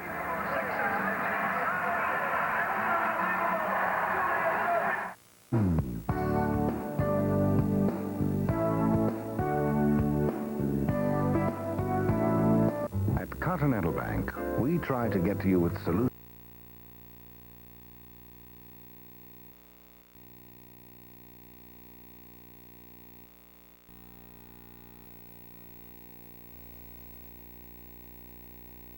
Nita has been making better copiers for...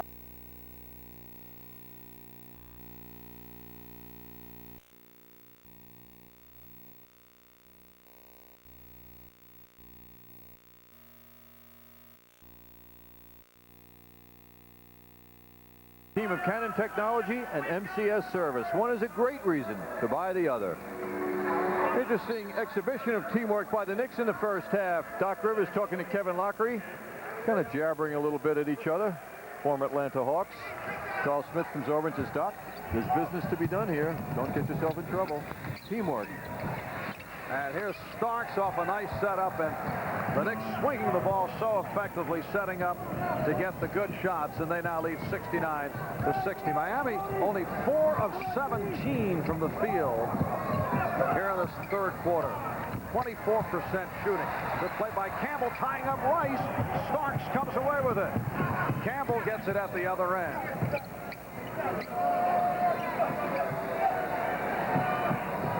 Greg Anthony settling things down and focusing on Patrick Ewing, who tries to give him the ball on a give and go.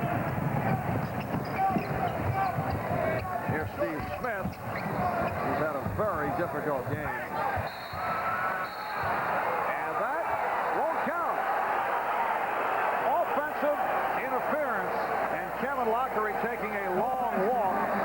Assistant coach Bob Stack exploding on the bench. That's Bob to the right. Here's another look at it. And a technical foul as we check out the play. A technical foul has been called on either Lockery or Stack. It is Bob Stack, the assistant coach. Well, local fans might recognize Bob, a standout player at the University of Connecticut. One-time head coach of Xavier of Ohio. Looks like he's been hit with 2, and he's gone. Well, he stayed with it. I think he also wanted to relieve Kevin Lockery, who had been doing a lot of fussing, take the focus away from Kevin. He has been ejected. Bob Stack,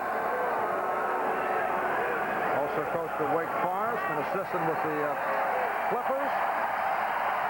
And here's it from the crowd.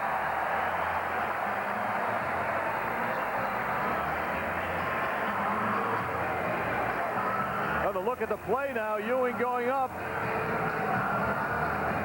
Looked like it was tipped in, but not allowed.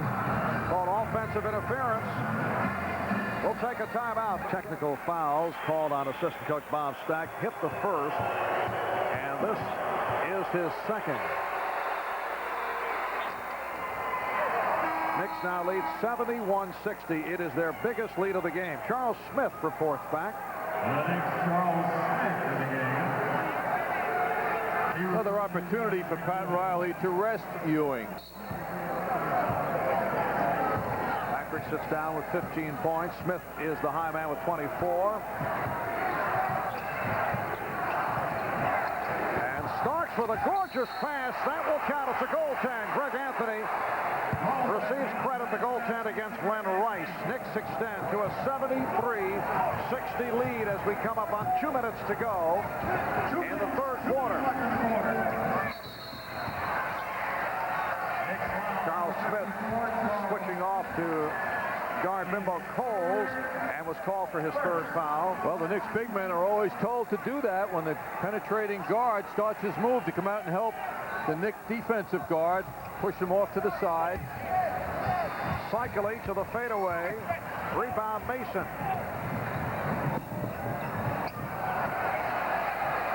Greg Anthony lost that dribble, but fortunately his teammate was right behind him.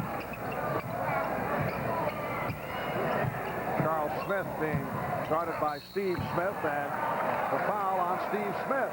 So Charles went to the post-up move. Wise move, because the shorter Steve Smith and lighter Smith can't deal with that size. Number 4 for Steve Smith, who has had one of those nights. Got in the early foul trouble. He's 2 for 9, only 5 points. Has not been a factor. Kevin Lockery in a discussion with David Jones.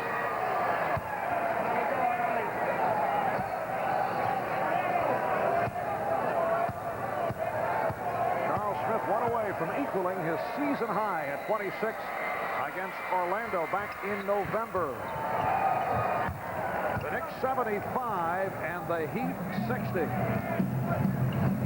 They've outscored Miami 21-12 here in the third.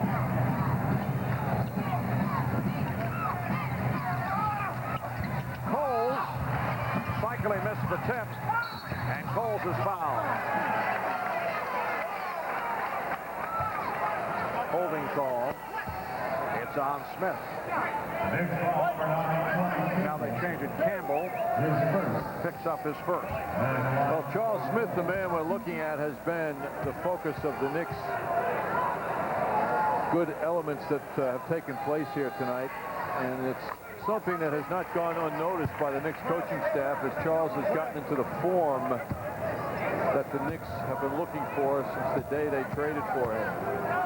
And it couldn't be happening at a better time. Charles has really emerged. Very impressive stat line for Charles Smith. 9 of 10 from the field, 7 of 8 from the foul line.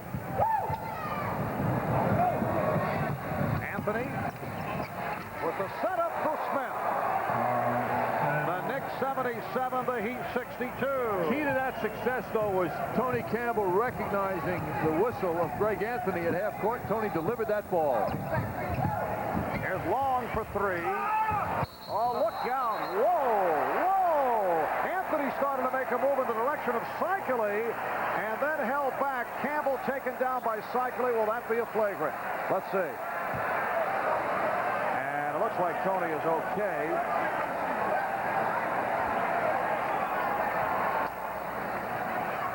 Greg Anthony fortunately held back. He was about to go at Cycli. It is a flagrant foul.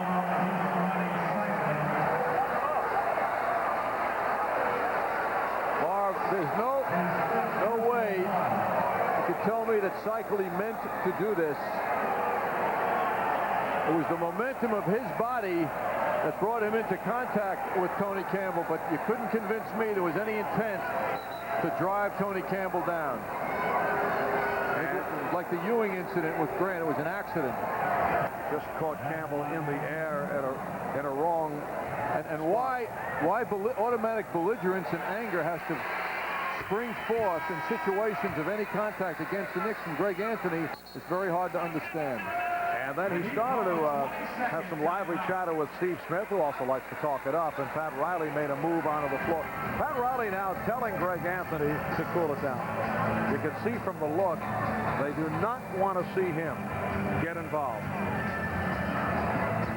59 seconds remaining third quarter. And the Knicks leading Miami 78-62, a 20-second timeout call. This program is authorized by Madison Square Garden Productions Incorporated solely for the entertainment of our audience. Any publication, rebroadcast, or other use of the pictures, descriptions, and accounts of this event without the express written consent of Madison Square Garden Productions Incorporated is prohibited. Tony Campbell to the line off the flagrant foul call on Ronnie Cycli. Miami continuing their poor shooting ways, 4 for 22 from the field in the third quarter. How about the conditioning of Tony Campbell, that he could take a fall like that and bounce up, which he did. Starks and Anthony at the guards. Smith with Mason and Campbell up front. Starks for 3. Rebounded by Geiger, who just checked in, and he's fouled. He took a shot from Campbell. Things have been very physical right throughout. I think Geiger's just one of those guys, Marv, you don't want to be around on the court.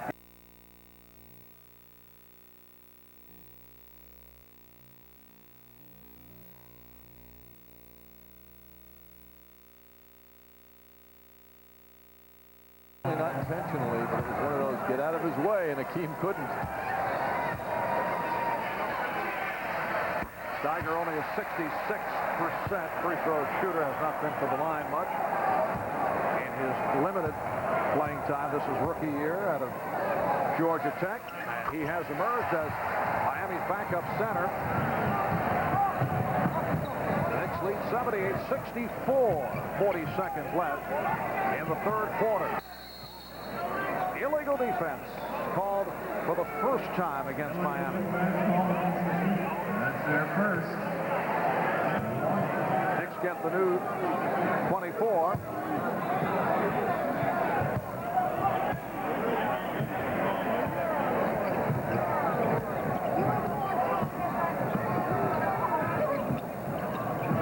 Knicks trying and finally do get the ball into Charles Smith. Campbell getting the new possession. And Pat Riley with instructions for Greg Anthony to hold it for a final shot. Down to 10 seconds. Illegal defense called for the second time. Illegal defense. So a technical foul, and John Starks will shoot it. Miami defenders are not getting on their men. There's a breakdown in that responsibility by them. They're floating around, and they've got to stay close to their offensive, the offensive players, the Knicks players. The Knicks take a 20-second timeout, and they'll set up for the final shot of this third quarter. Coming up following the Knicks in Miami right here on the MSG Network, Yankee baseball. Yanks and the A's from Oakland. Tony Kubek, Wayne Stats will be on hand on the MSG Network. Chicago Bulls with the big lead against the 76ers at Chicago Stadium. Coming into tonight, the Knicks a full game in front of the Bulls in the battle for home court advantage in the playoffs. And as we have been discussing, it may well come down to that final regular season game Sunday afternoon. Tomorrow night, the Knicks home for the Nets. Friday, they travel to Philadelphia to face the 76ers. Smith had it knocked away. Time running out. Long. That's the end of the third quarter. The Knicks 79. Miami Heat 64. As Nobody Beats the Wiz continues to change and grow, we want to take time to thank you, because it is thanks to you, our customers, that nobody beats the Wiz. There we were, a jillion miles outside of the hood. The bus got a flat, got no jack. Homie's got to cut his grass. What's up? 4.5. 600. So.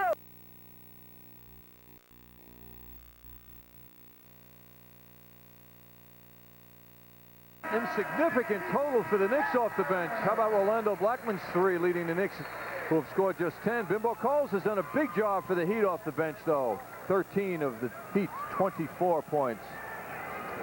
Tony Campbell back to normal now after taking a terrific fall. You'll see Tony come into the picture and go down flat.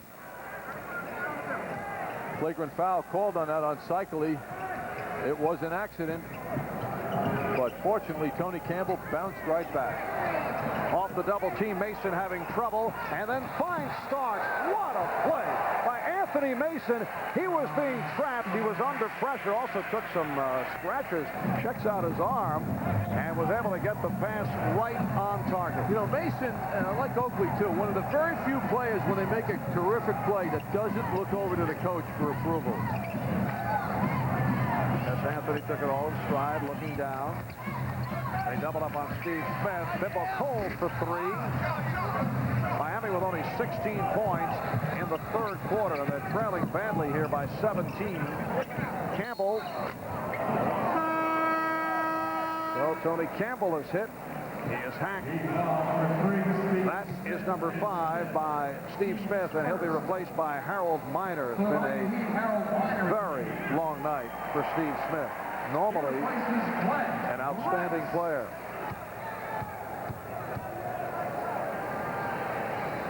The advantage that the Knicks have in personnel is being expressed now with the contributions of Tony Campbell. Tony, a man who averaged 20 a game for Minnesota before coming to the Knicks. A guy who can step right into a game like this and give the Knicks an imbalance in their favor as an offensive player. Geiger. Again, nearly creating havoc. Now Geiger guarding Mason.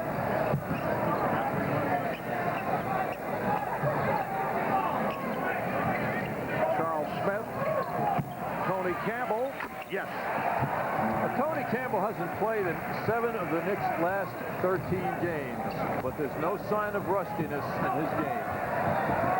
21-point Knick lead. Here's Miner.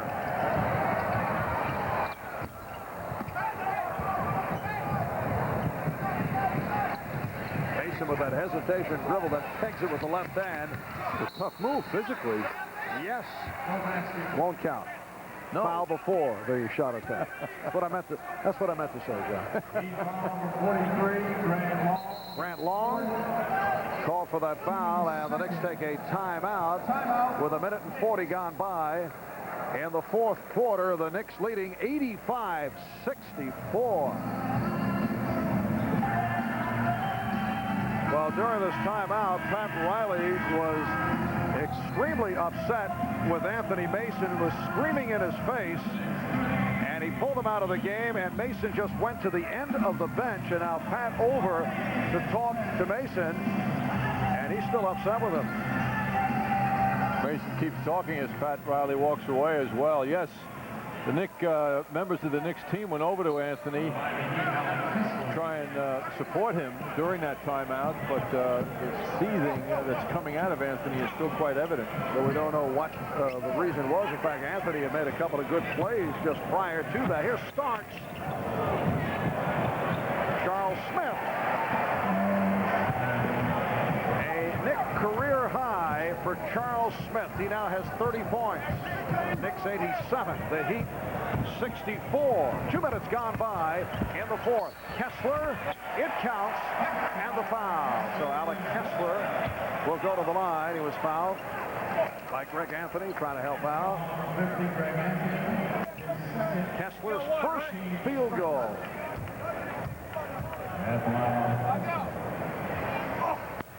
Three-point play for Kessler. Kessler's only played in 38 of the team's 79 games. Rare miss tonight for Charles Smith. He's 11 for 15. Miner puts between the legs.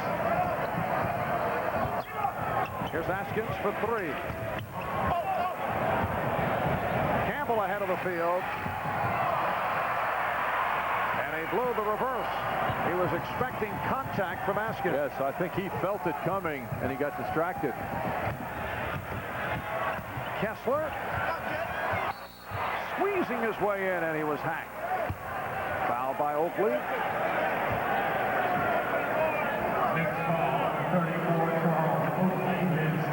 So that's number 3 on Oakley, and Alec Kessler is back to the line. It's always interesting to watch how the Knicks trainers react to things that happen. Tim Walsh now, Mike Saunders' sidekick, sitting next to Anthony Mason in case Anthony wants to express some feelings, you know. Big role played by the trainers when it gets to the psychology of team conduct. Geiger with the intercept. Geiger. Oh, wait a minute. Was there an extra step or two in there? Is he that graceful? And a timeout taken by the Knicks. 8:56 remaining fourth quarter. Knicks lead by 16. But an interesting development occurred a couple of moments back at a timeout. He and Pat Riley got joined with each other. Anthony positioned himself at the end of the bench after that.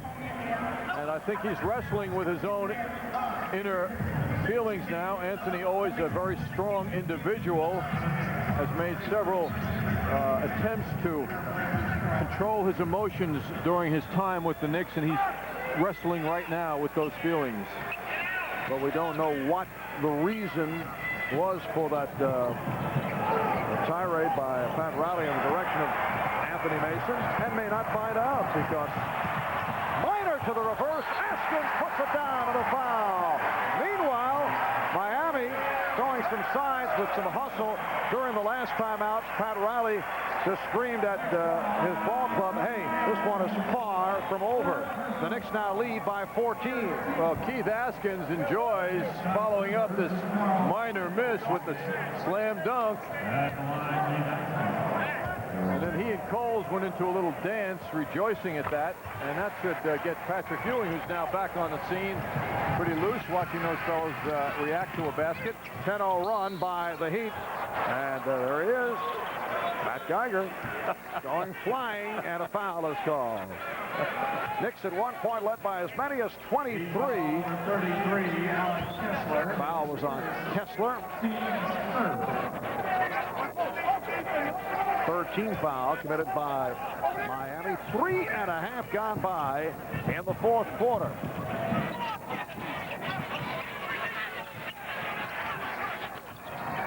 Rivers Sets up Smith. Poked away by Haskins. Good play. Here comes Cole. Coles from Minor. Overthrown. Looking to set up the alley-oop.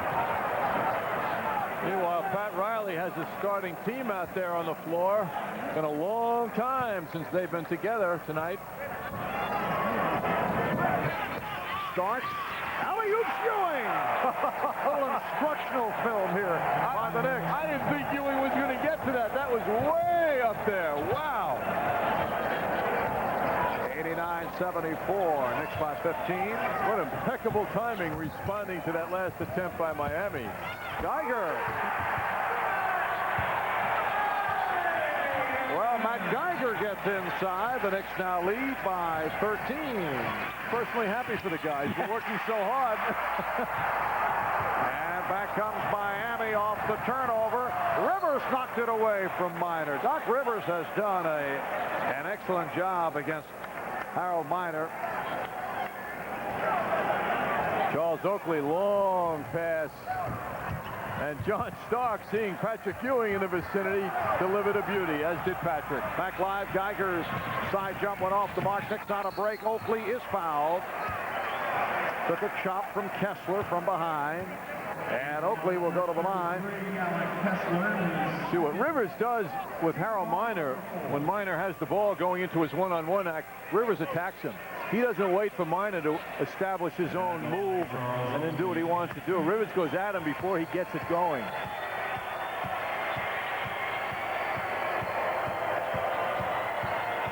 Oakley making his first appearance at the line. The Knicks 90 and Miami 76. Knicks have won 11 of the last 13, 5 of 6. They've won the Atlantic Division, lead the Eastern Conference by 1 game over Chicago. Chicago well in front of Philadelphia in their game in Chicago tonight.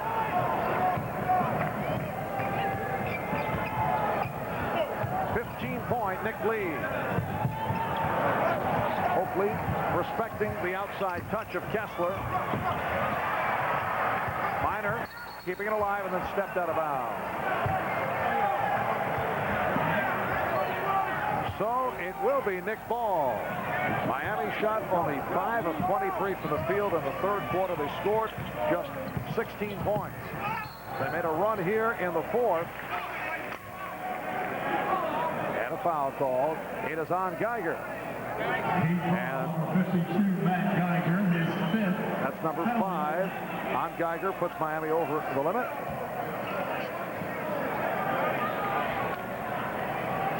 And a timeout is being called. Kevin Lockery calling for time. We'll be back in a moment. Bulls led Philly by 16 in intermission, now in the third. All right, Bob, and the Knicks with a 91-76 lead on the Heat. Just under 7 minutes remaining in the fourth. It's down to the final 3 games of the regular season following tonight. Knicks face the Nets at the Garden tomorrow night. Chicago closing at home against the Pistons at Charlotte. And then they wind it up at the Garden on Sunday afternoon. Knicks 93 and Miami 76. John Starks now with 18 points. He's 9 of 9 from the foul line. Minor being played by Starks. Here's Minor. Here's one of those hang moves. Meanwhile, there were 3 Knicks that converged to stop him, and he had an answer. And a hold on Haskins. Keith Haskins, 3-year man from Alabama, getting the playing time this evening. Is the Miami offense. Harold Minor clear out. Harold has 3 Knicks coming at him, and he soars and scores more. Soars and scores. Like that? If you play the cards right, you can sell that to Clyde. Charles Smith. 31 points, and he is 9 for 9 from the line. Knicks have done extremely well at the foul line tonight, 35 for 39. I think Charles is definitely in contention for Knicks player of the game. I like his chances. 32 points for Charles Smith, a season high. 6:25 remaining in the game. And Geiger lost the dribble. Matt Riley staying with Starks and Rivers in the backcourt. Ewing, Smith, and Oakley up front. Starks, Oakley. Ewing and Geiger get involved. Ewing had a hand come in his direction, didn't respond at all, except stand there and stare, and he walks away wisely. It's like, who needs it? It's unnecessary. But Matt is gone. He is fouled out. Matt Geiger, number 6. Well, last game, it took him 9 minutes to foul out. He did much better tonight. Ewing up there tipping the ball. Geiger leaning on Ewing pretty hard, and then for some reason lifting his arm up and staring at Patrick. I guess he was saying, I'm leaving now. And Matt Geiger has had it. He was instrumental in that 10-0 run by Miami. His hustle adding to the effort, but now the Knicks have opened up a 17-point lead. Matt now removing the contact lenses as he has had it for the game. It's taking Kevin Lockery a long time to put a substitute in. I think that's what's holding things up. Kevin saying, I'll go with 4 against 5. Or I'll decide when I'm ready.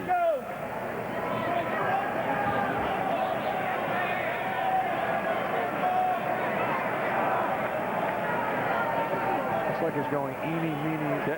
Kevin is wising around. Yeah, he's trying to bother the officials. And he has been thrown out. Yes, that's exactly what he did. He was fooling around a little bit too much with Paul Mahalik, and he's been ejected. Reminiscent of the day when he handed the official his American Express card after he was fined.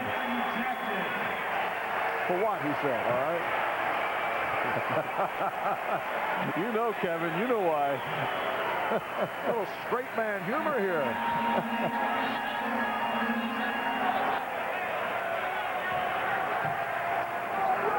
He is in the process of continuing to attempt to bother the official. He didn't make his substitution quickly enough, and he showed no interest in making his substitution.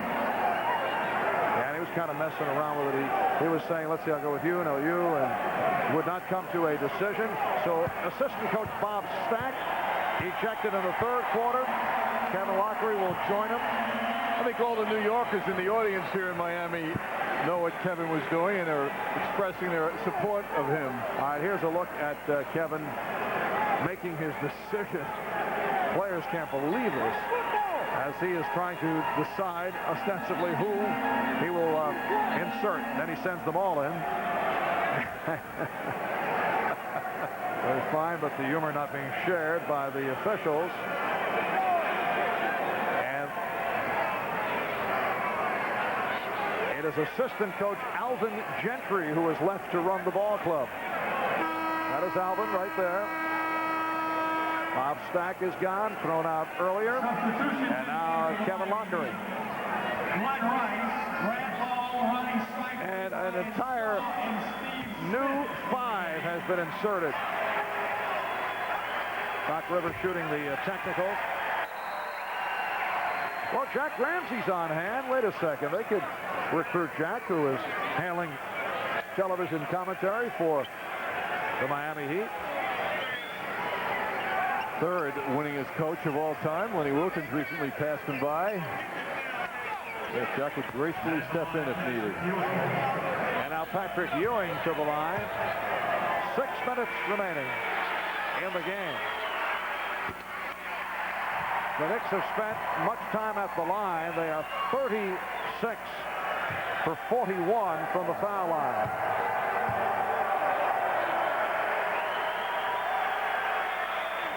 The Knicks now lead 96-78. That's Alvin Gentry and his coaching assistant trainer Ron Pope to the right.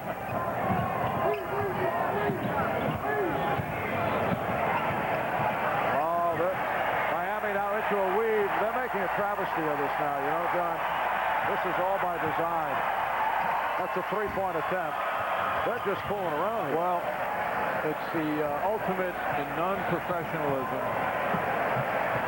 I can't believe what I'm seeing here. They're all smiling, and Miami about to send in a whole group of players, and it is Kevin Lockery's answer to obviously displeasure about the officiating.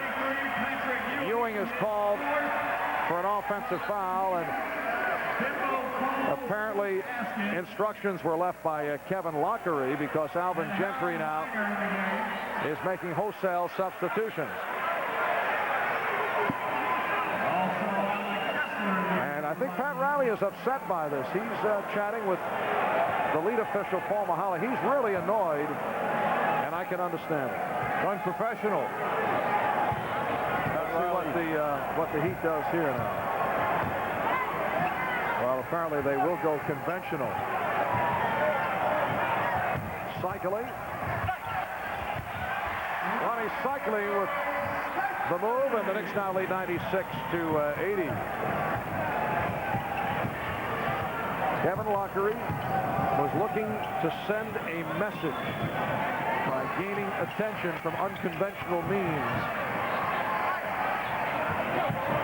Or he got childish. Or a combination thereof. In his park. Rivers with a steal. Knicks 98, Miami 80.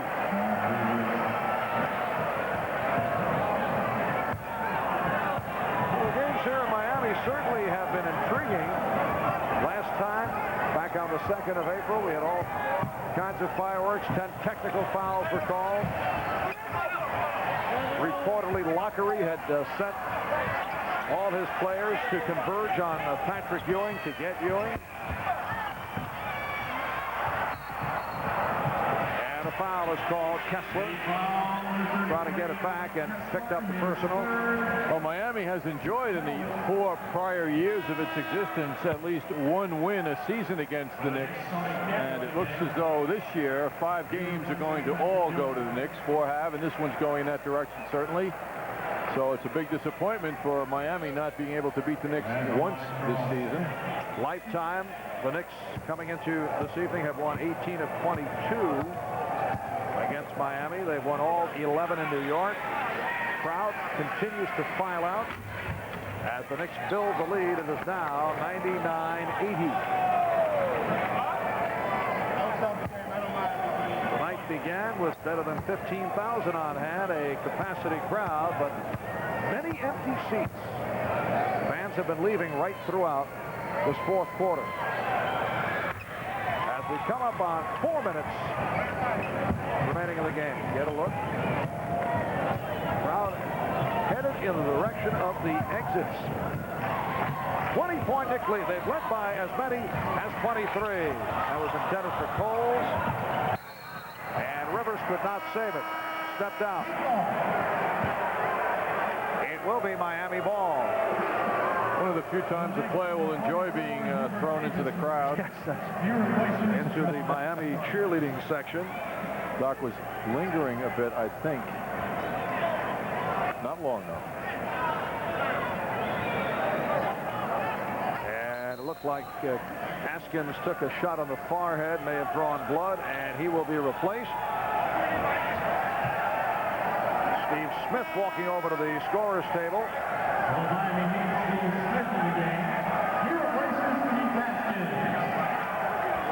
Haskins sitting down as Smith returns, so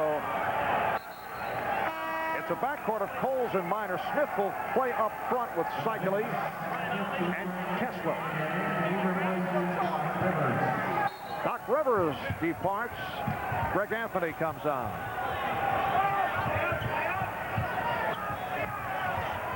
Minor is fouled. Foul committed by Hubert Davis, who just checked back in. Just asked official Greg Willard what the specifics of the violation that Kevin Lockery did to get himself thrown out. He said he was simply making a travesty of the game. I believe we did bring up that subject. Yankees and the Oakland A's from the Coliseum in Oakland, following the Knicks and Miami right here on MSG. The Knicks 100 and the Heat 82 with 3:50 remaining in the game.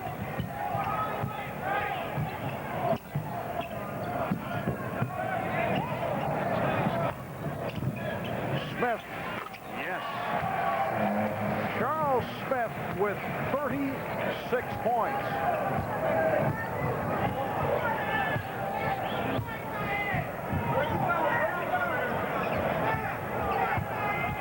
Minor picked up. Double team by Campbell, helping out Davis. Kessler for three. Alec Kessler hitting from downtown, and the Knicks now lead 102-85. Charles Smith has had his best night as a New York Knick. Technical foul on Oakley now. Apparently he thought he was fouled as the ball was knocked away from him and said something, and he sent with the technical by David Jones. Charles Oakley.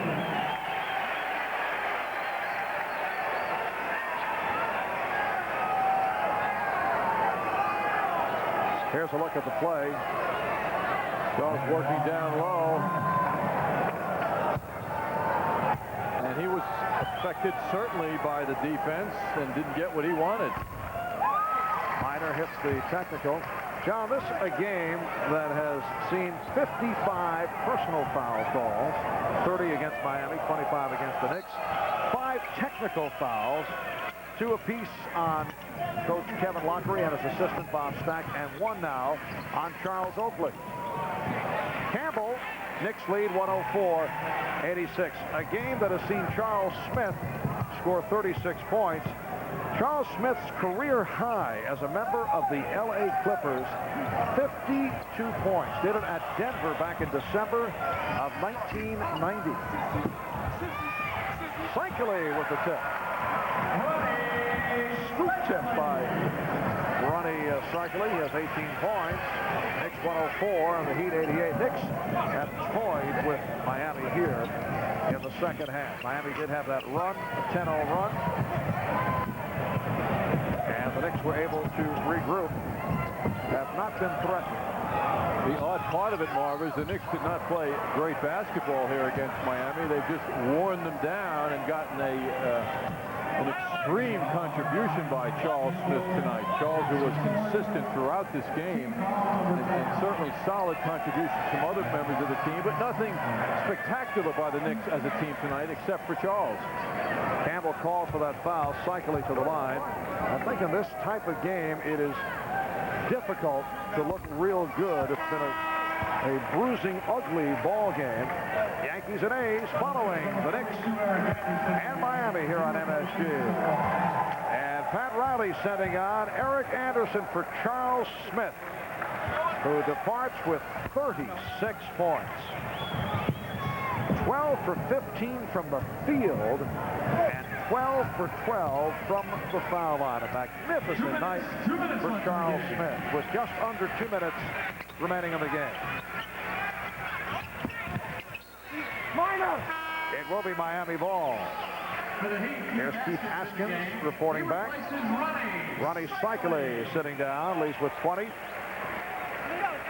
So Smith with 36, Ewing with 18. High man for the Knicks. Cycley had 20. Rice with 15. That's Askins. Askins from long range. 104-92. Knicks by 12. Although you get the idea that Miami, despite cutting it to 12, is not into it. Minute and a half remaining. Coles for 3. Minor gets to it. The steal by Anthony. Knicks at one point led by as many as 23. And many, many people left this arena at that time.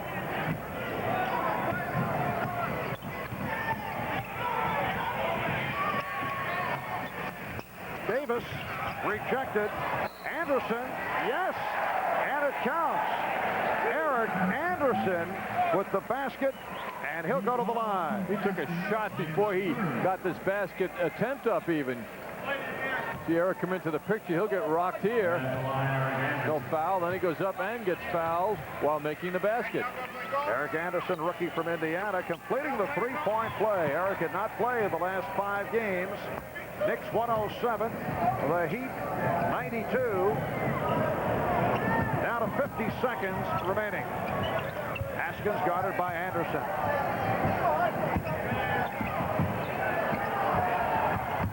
Anthony broke it up as Coles tried to hit the cutting Haskins. Anthony for Oakley. Oh, nicely done. Charles Oakley on the scoop. Steve Smith was hanging. Knicks 109, the Heat 94.